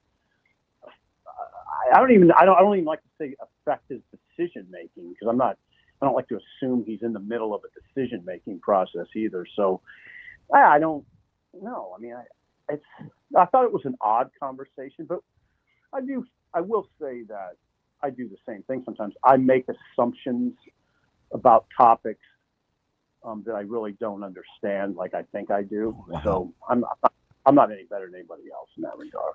So, Sip, I do think you touched on something important there, where I think a lot of people are assuming, that there is any decision to be made right now, which we don't actually know, right? Like, as far as I'm been told, and you could correct me if I'm wrong, we don't know for sure that there is even a decision that's being made right now. And secondly, and I've said this kind of all along, is I don't know that the Dayton, Donovan, Dylan, if there is a decision being made, is nearly as closely connected as we seem to assume. Where do you think that assumption comes from, first of all, that people just assume, oh, they all have the same last name, clearly this has to affect his decision? It's laziness, largely. Fair. Just being very blunt, it's a lazy way of thinking. And I would tell you, and then Dom wouldn't mind me saying, I know Dom wouldn't mind me saying it, it didn't matter. they are completely separate matters, Dayton and Dylan. One's not related to the other. And the situations aren't related to the other. Right. It's not Dayton decommitted, so Dylan must be on his way out. Or Dayton's situation is affects Dylan, or Dylan affects it. No, they're different matters altogether. I'm always a little surprised that people don't understand that.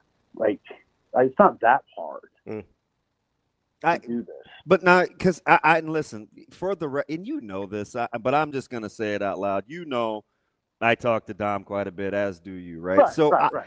But you do realize we both run the risk of knowing things that most people don't know. So when we say something, it's going to maybe come across as ridiculous. I think that was the frustrating part about yesterday, though, is he was telling you where that information was coming from. He was trying to give the information. Yeah. It was. Yeah. But incredulous nature. You know, I just kind of was taken aback by how incredulous. No. One thing I do think we've overstated for a long time, and I'm going to use me. This isn't anything to do with yesterday, because I said this a month and a half ago. I do think it's extremely difficult and it's complicated to have a nephew playing,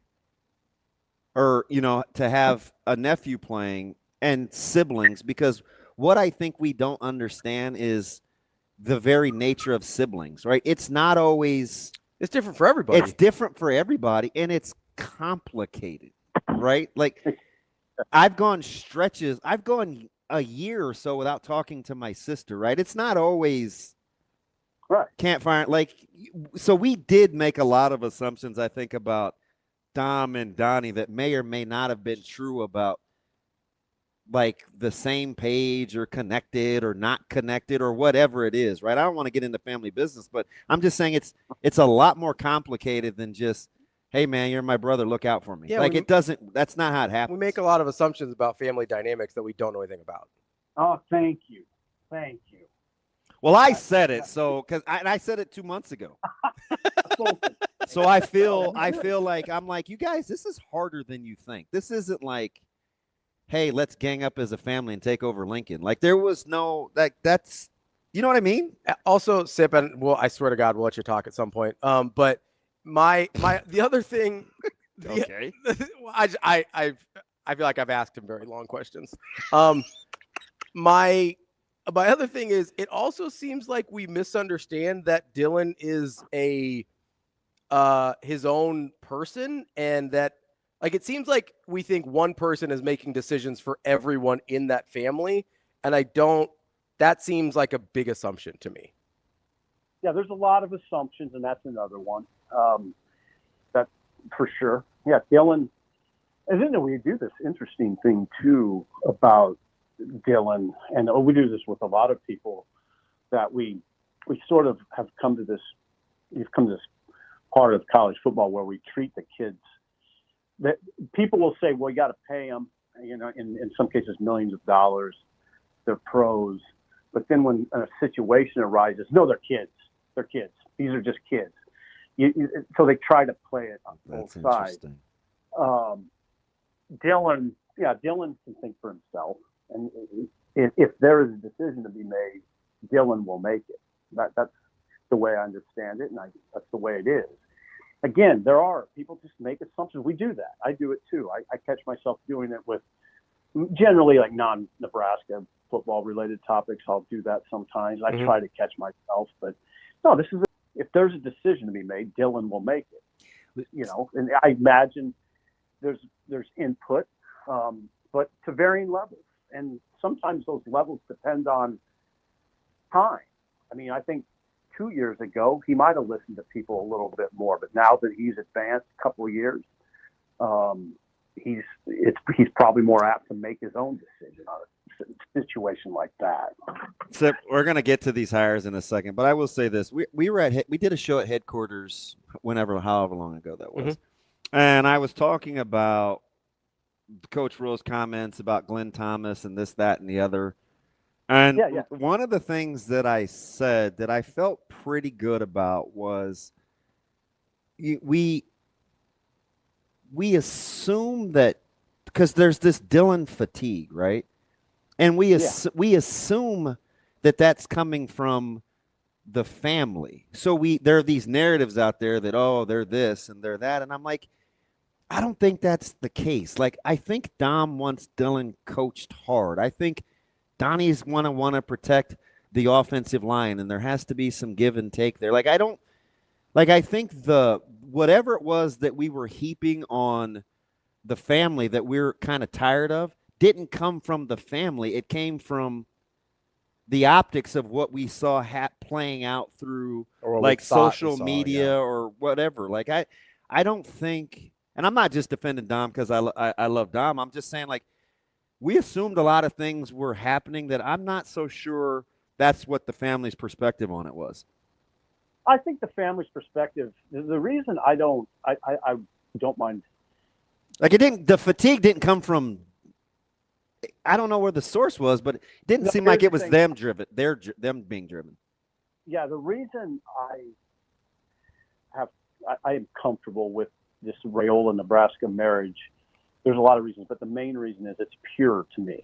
The Raiolas, see, there was a question the other day and it was about Dylan and his desire to become an NFL player. Mm-hmm. Yeah, of course he has that desire. But you know what his main focus is? Winning. They came here. See, there's a purity to the Raiolas that I appreciate. I don't know that people understand. There's always these outlying conversations, these offshoot conversations that happen. But to me, there's a very central conversation. They came here to help change Nebraska and lead it back into a program that has sustained national relevance, to make it a playoff team, in short. Mm-hmm. So there's a purity there that I always go to.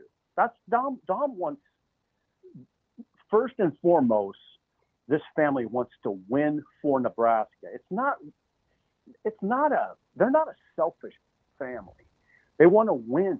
You know, they want to see a program moving toward that, and that their son can help.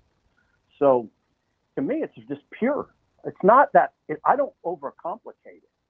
They want to win, and Dylan wants to win at a high level. We're talking to Stephen Monroe Sipple, and is Monroe better than Mercedes? I don't know. I like Mercedes better. Monroe. Monroe's not bad. Dr. Monroe. I do want to talk about some of the other things going on with Nebraska football because there is a lot going on. Which assistant move were you more surprised by? Getting rid of John Butler as the defensive coordinator, getting rid of Terry Braden as the defensive line coach, or getting rid of Donovan Raiola as the offensive line coach? Which of those was the most surprising to you? The Donovan. No question. No question. I agree with you. They had, they took, I mean, it's not just the offensive line, but the sack problem was rectified with help, obviously. I mean, it's a group effort, as Matt Rule has pointed out numerous times. When it goes wrong, when it goes wrong as bad as it did for Nebraska, it's generally not just one group or one person. It's a team effort in that regard. But they largely took care of that. Emmett ran the ball well. They were hammering Iowa. I mean, they're shredding Iowa.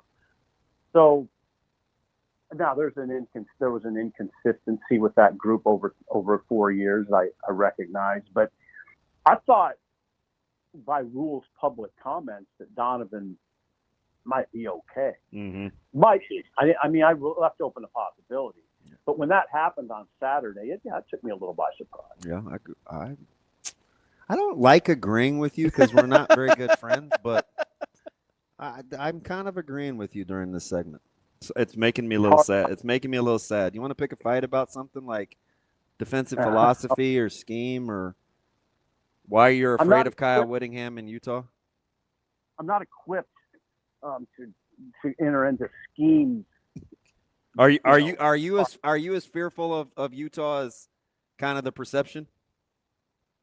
Scores are concerning. I mean, when you look at Utah's scores this year and what they did, for instance, was it 45-14 against Cincinnati and 53-7 against Colorado, and not that Colorado's any good, but they hammered them. They've hammered some people, and their only losses are to Tech and BYU, and they played BYU. Of course, just from that data point, that's something that you would look at, and the fact that they're number 2, you guys have talked about it a lot, the number 2 rushing offense.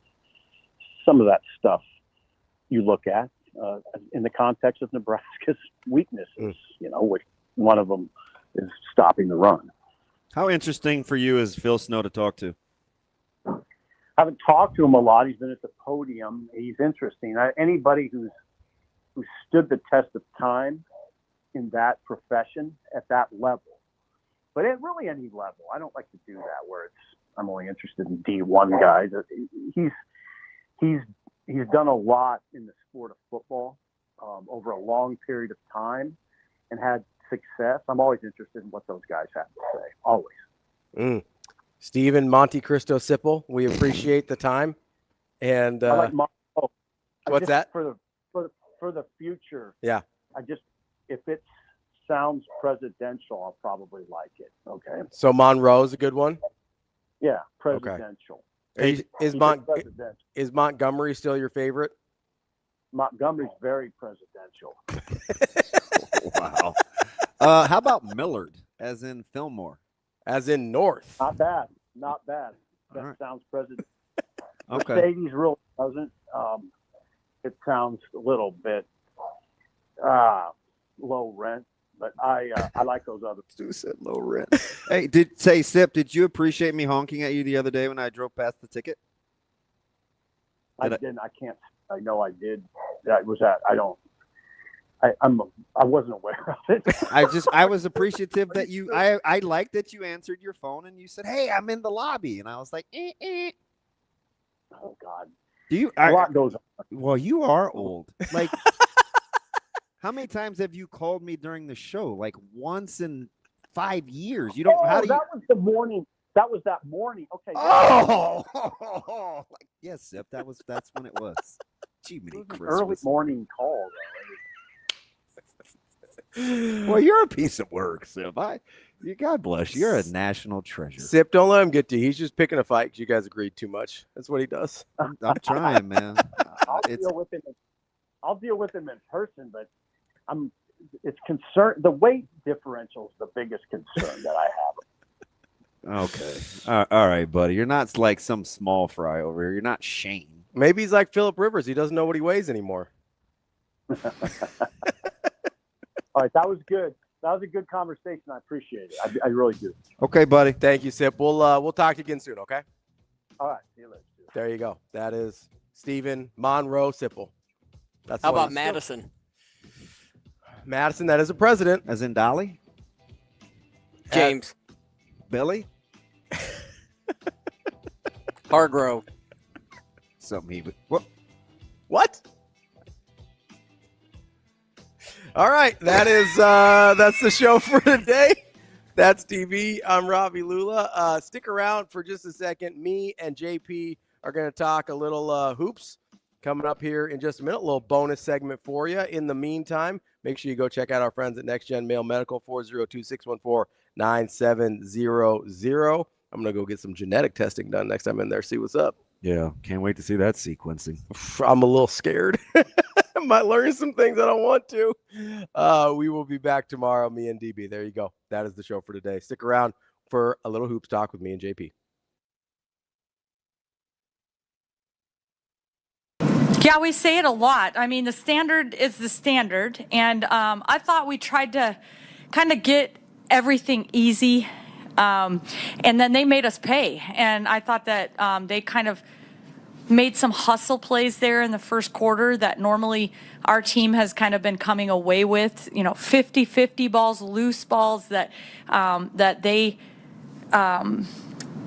out-hustled us for. And, we had some goals, rebounding goals, defensive rebounding goals. We didn't meet any of the 3 defensive rebounding goals that we had for this ball game. And so those are some of the things that we feel like we're trying to polish ourselves up and get better each and every night out. And there were some areas in this game that Omaha exposed that we did not get better.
Yeah, I thought our defense was really good after the first 5 minutes. I thought we weren't very sharp early, and all the things we'd worked on the last 3 days were not, we're not showing up on the court. And then we started getting active. We had 0 deflections in the first 8 minutes of that game, and then once we got our hands activity going, that got us out in the break. That's what fuels everything with our team. And the energy in the building was off the charts. The last 2 games, when you look at Creighton and this game tonight against Wisconsin, that's exactly what we need out of our crowd. And our guys they feed off that energy. That BK was unbelievable. The way that he went out there, that block when he cut his mouth was really impressive. And it was great to see him knocking down those shots. And it started with his free throws. I think he made his first 4 free throws and then was able to knock down that corner 3. And I thought our guys' movement on the offensive end, it was really Jamarcus that had great pace.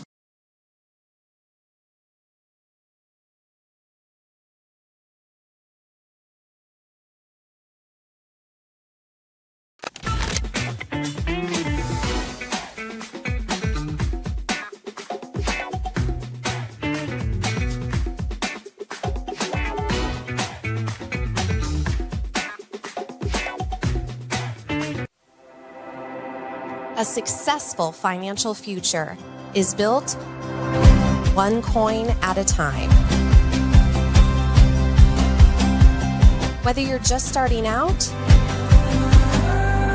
or a seasoned saver, we've got the financial resources and team of experts who will be with you every step of the way. Centris Federal Credit Union. We are where you are.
Welcome back. That's Jacob Padilla. I'm Ravi Lulla here at Hurrdat Sports Bar and Grill, here for a little Bluejay Breakdown covering Creighton basketball here. JP, how are we doing this morning?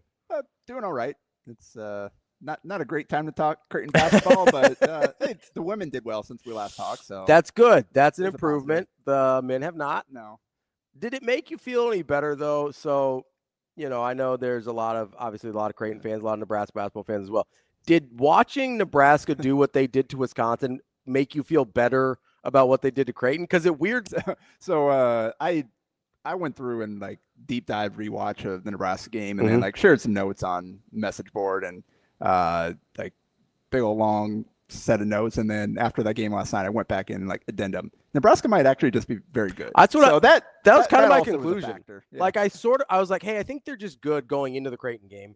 And then last night I was like, I think they're better than I thought they were. And I was reasonably high on them.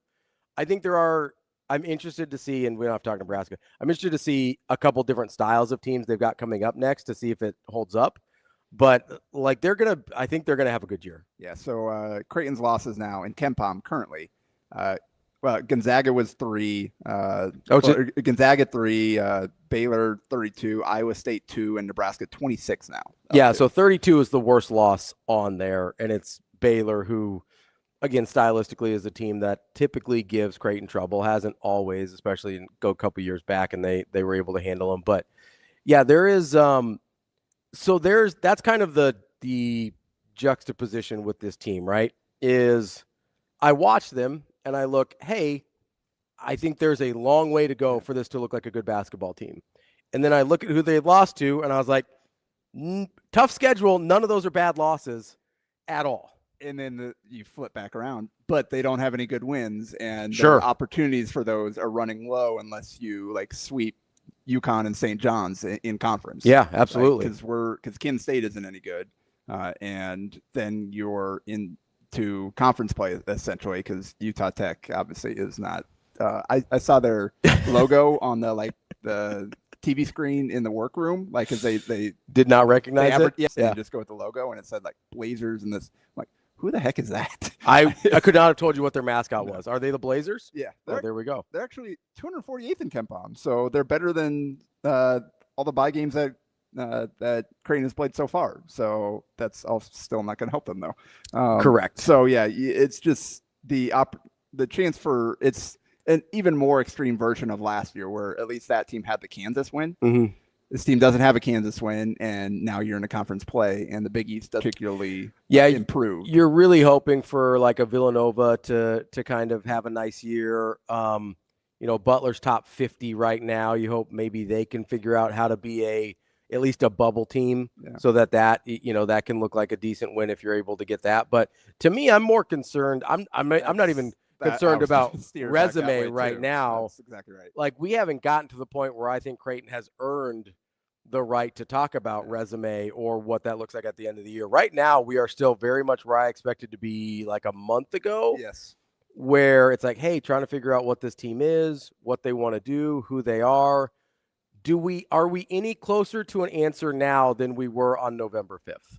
It doesn't seem to be the Are case. we further from an answer? I don't. So twice now we've gotten Greg McDermott give the quote essentially hey, we got a lot of problems on our own to fix. Not worried about anybody else. I'm just referring to what they got to do on the practice court. Yeah. That's twice now, and again, we're this far into the season. Mm-hmm. That on the one hand, a lot of the players in this rotation have proven themselves to be better than what we've seen. Are good far. basketball players. Yes. Yeah.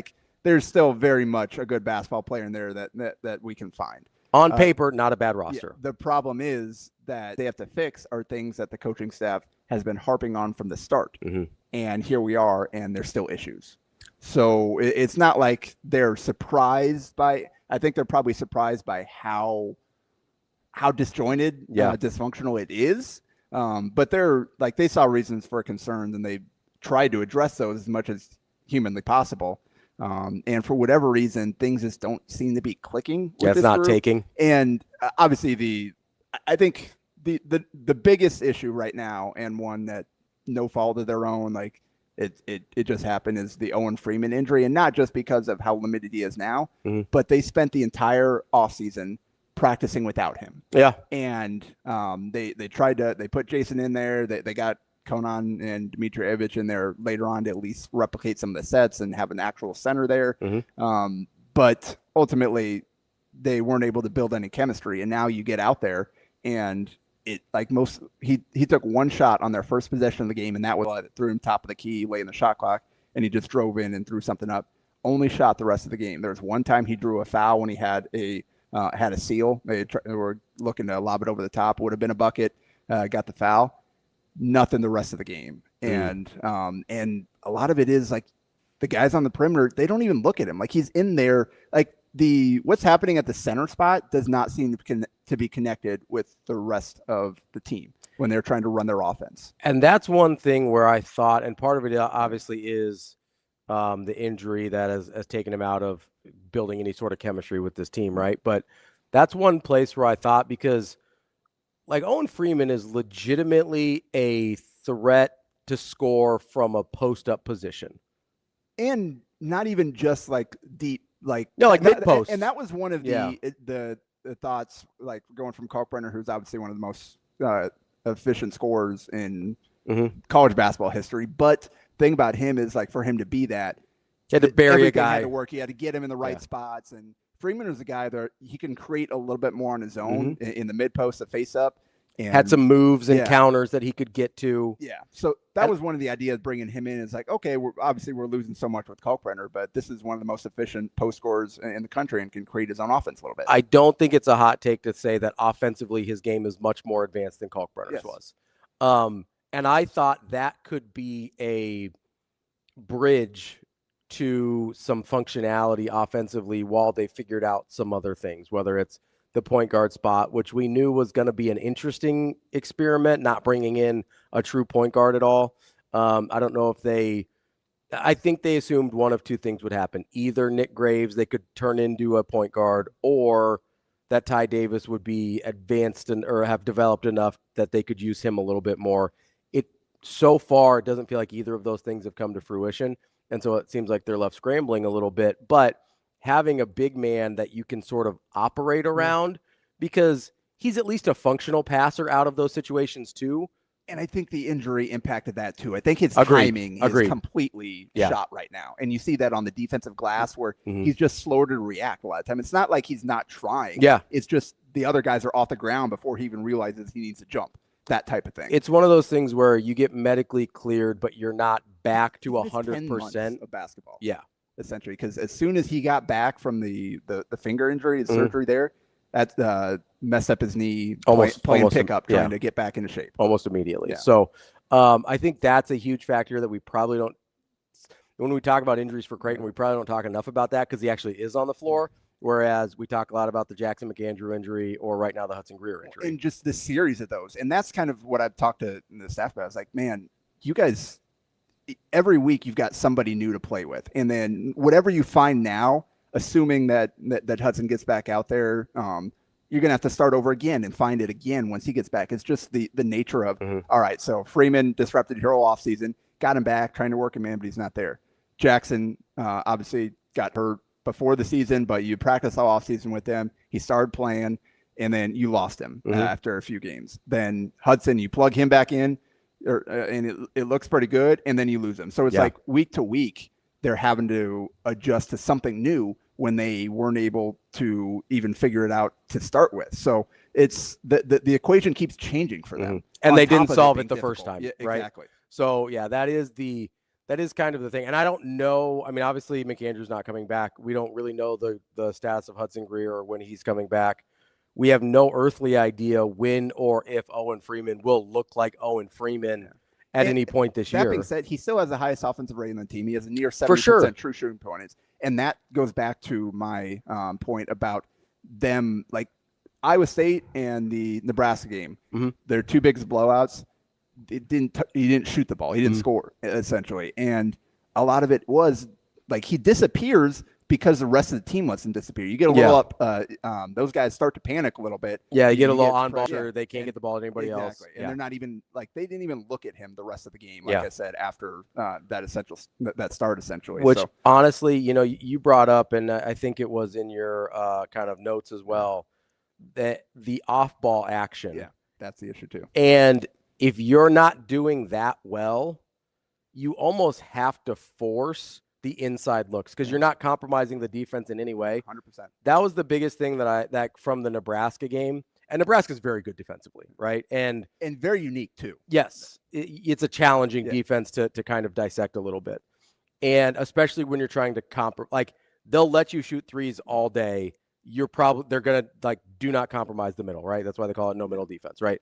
So, but the thing to me was Creighton's complete inability to put the defense in a bind, right? To make sense. And the issue, like we talk about the issues that they've been working on, like they spend how much time in practice throughout the offseason running through these actions, these sets, this stuff to get into their continuity offense. And that stuff right now isn't producing anything. Like going back and watching, guys aren't making contact on screens. Guys aren't setting up screens. The cuts through, there's not a purpose there. I mean, there's one play where Jason Green gave the ball up and cut through, and they switched Sam Hoiberg onto him.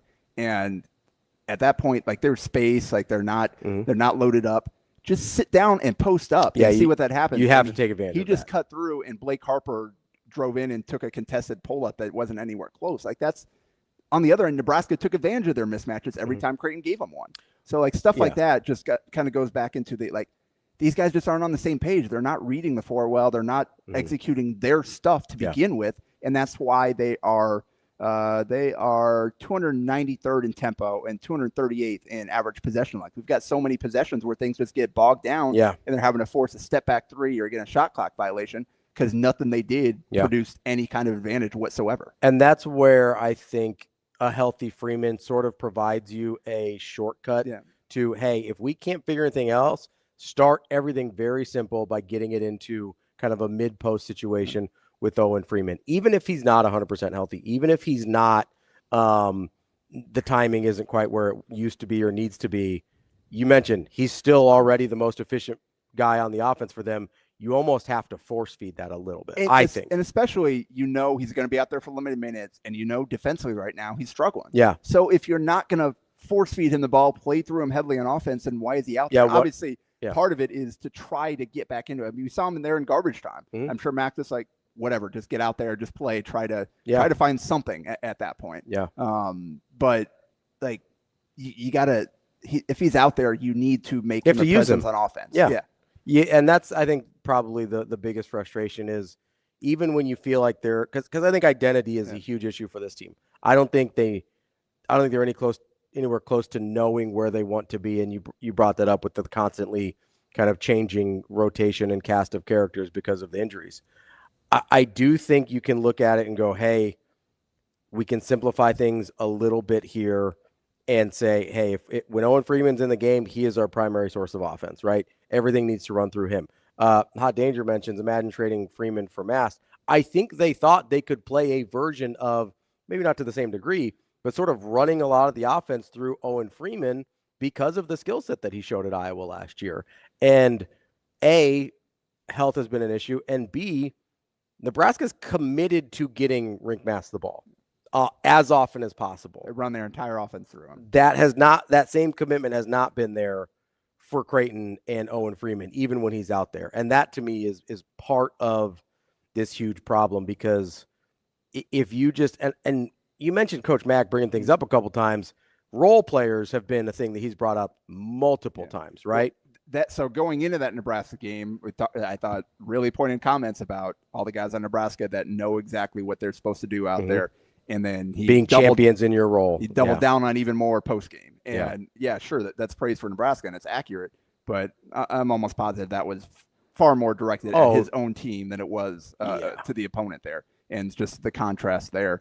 And it's just where the two teams are at this point. And that's why Nebraska is 10-0 right now, and Creighton's still searching.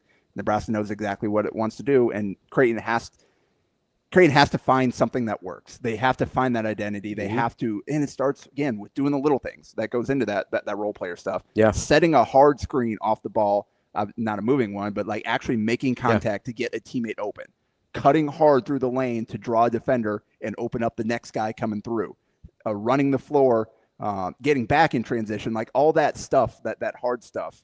They're not doing that stuff well. And on top of that, you're getting some bad shooting variants. Some things just aren't going your way from a luck standpoint. But they're not giving themselves any margin for error. You have to do that other stuff first, and then that stuff will eventually come around.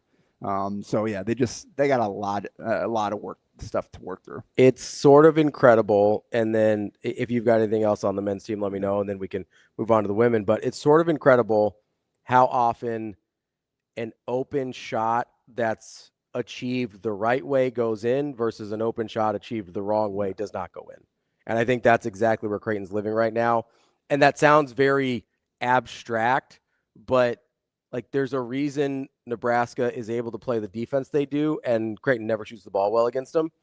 They settle for shots that they are open for in the wrong way. In rhythm shots versus stagnant shots, even if both are equally the same thing. And I think Creighton really, really struggles to find anything in rhythm. And so they settle for a lot of stagnant open shots. Yeah. And it was definitely both. In that Nebraska game, they got some really good looks, guys that you want to be shooting those shots, and they just didn't go in. And then they didn't have an answer. It just doubled down on, again, getting to those stagnant threes. Their off ball movement, attacking the traps. People talked about Josh Dix not being aggressive enough, and the 5 shots or whatever. Early on, he actually his first 3 shots were all hey, I'm gonna go get a bucket here, late in clock, being aggressive. And one, they just didn't go in, and then also every time he put the ball on the deck, Nebraska was sending 2 to him. They were determined not to let him. They did a really good job on him. He got some guys open shots. He had 5, 6, 7 potential assists, and those shots didn't go in either. So it's on the Dix he's the one I'm least worried about eventually kind of figuring it out and getting in there. There's still the player that everybody thought he was in there. It's just the stuff around him is kind of dysfunctional right now that he needs help in terms of everyone else also doing their job. Yeah. In defense that we talked about, he is their best individual defender. And he did a good job. Sanford, I don't believe, scored on him. Didn't make a shot on him. Didn't get a shot off really. But you can see that he comes from a system where he's not used to the defensive concepts are just not ingrained in him, not second nature to where he needs to help. It's not advanced team defensive concepts. The communication, trying to get matched up properly, all that stuff. It's just, you can see he makes too many mistakes off the ball or when he's not straight up guarding a guy.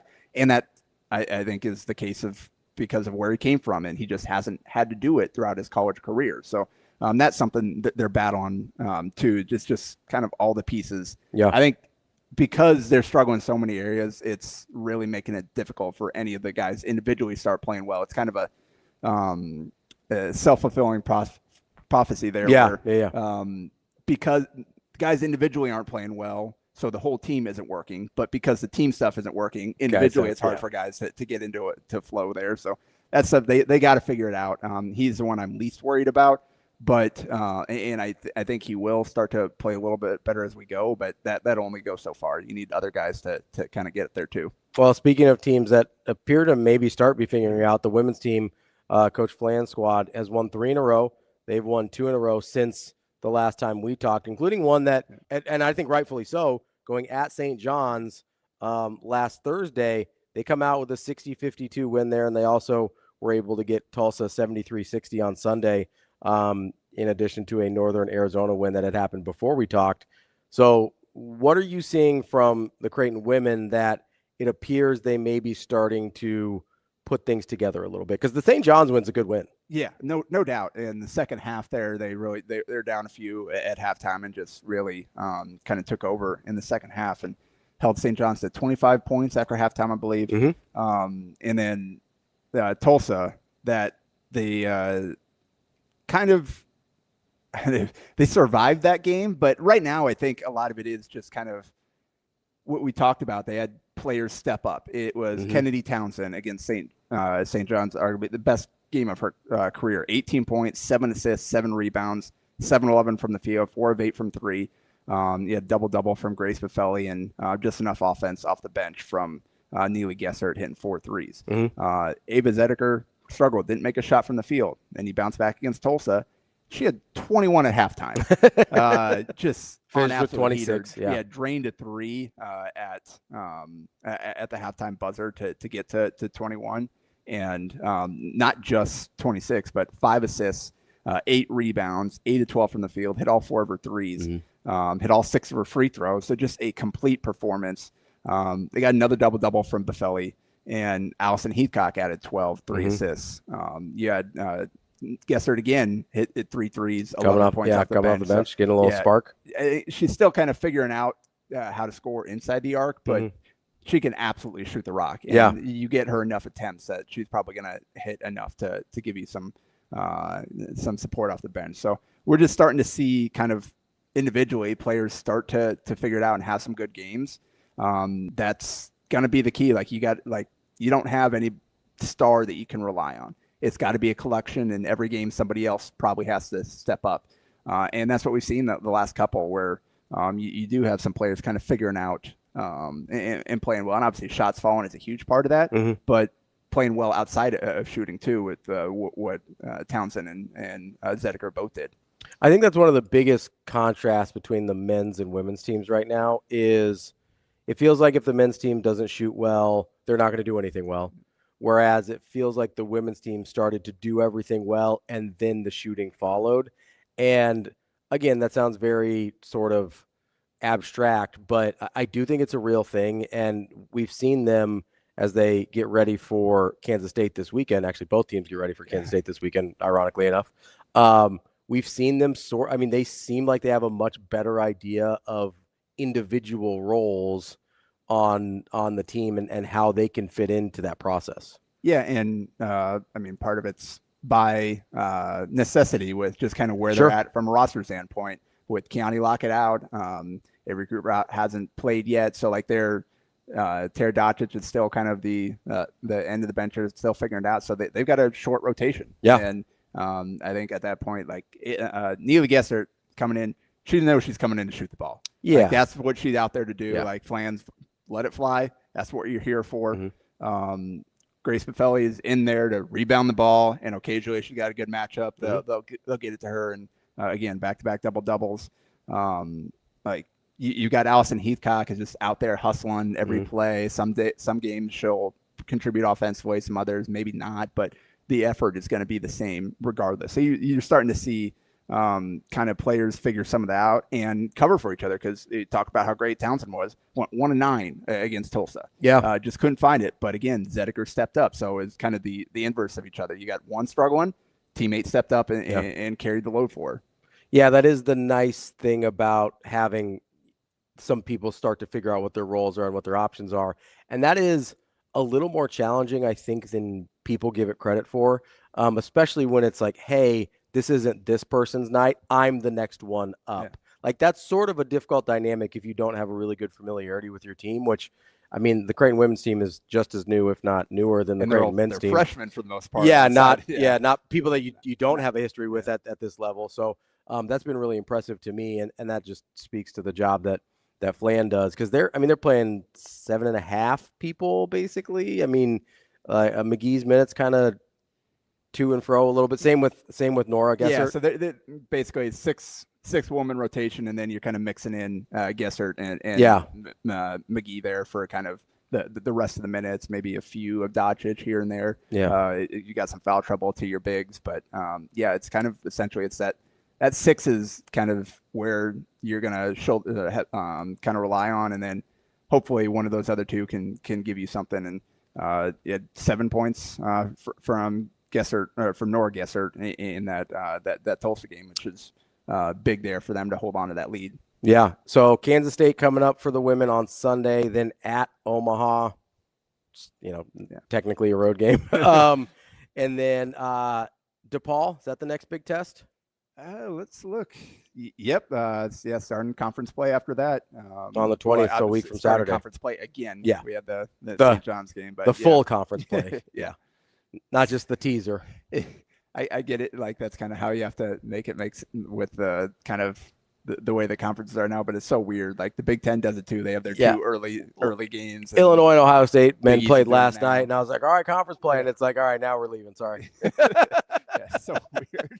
Especially like Big East, it's like just a one-off now. Yes. Like the Big Ten, you got a home and you get a couple. early on, and then, but of all the changes to college sports, that's the least impactful. Yes, it's just a little goofy quirk, not a real problem.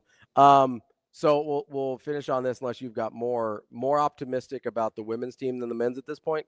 I think relative to competition, the men probably have more talent. Okay. So that being said, like, they've got more issues to figure out as well. So I still I'll go with the women right now, because obviously they're building to something. And that's something I heard some fans talk about too. Like, it's just that the men's team right now, it's hard to find something to really latch onto to feel super great about, like you're building to the future or whatever. The women, you certainly have that with the freshmen getting the run that they do right now. So I think it's probably a little bit easier watch, even though I'm still kind of uncertain where they're going to fall into the hierarchy of conference play once they get there, and if they can find the consistency they need to make a really good run in league play. But the last week or so, he's certainly, I think, changed the opinion a little bit. So men's higher ceiling, lower floor. Women's, you have a better idea of where you think they'll be. I think there, with the women's side, there's more reason for like excitement, optimism, hope for the future. But I think ultimately you do have more talent. So I definitely think the ceiling is there for the men's team to stabilize at some point. If they can figure things out. Yeah. Yeah. I do think people forget, even with all the transfers, a lot of these guys do have multiple years remaining. Yeah. So that is encouraging. It's not all one and done. I think Nick Graves is the only one and Dix. And Josh Dix, yeah, of course. Those are the only one and dones. Freeman's got more years. Harper's got more years. Obviously, McAndrew, not a transfer, but he'll have more years. Greer will have more years. So there are a lot of pieces from this that should be there next year as well. It just feels worse because two of those guys are probably the two guys fans are most excited about are the ones sitting on the bench right now. Absolutely. I mean, McAndrew was probably my favorite player on the team coming into this year, not named Fedor Zugic. I've got my special affinity for Zugic there, but yeah, it is challenging when you probably the two guys with the most upside on this team are just not able to play right now. Yep. That's where they're at. That is Bluejay Breakdown. Hopefully it'll be a little bit more cheery of an update next week. We'll probably take a little break during the holidays as well. They're not playing a ton of games then anyway. So next week will probably be the last one until the new year. But Jacob, appreciate you joining me as always. That has been Bluejay Breakdown. We'll be back next week, and you'll have more Hurrdat Sports Live tomorrow morning at 7 a.m.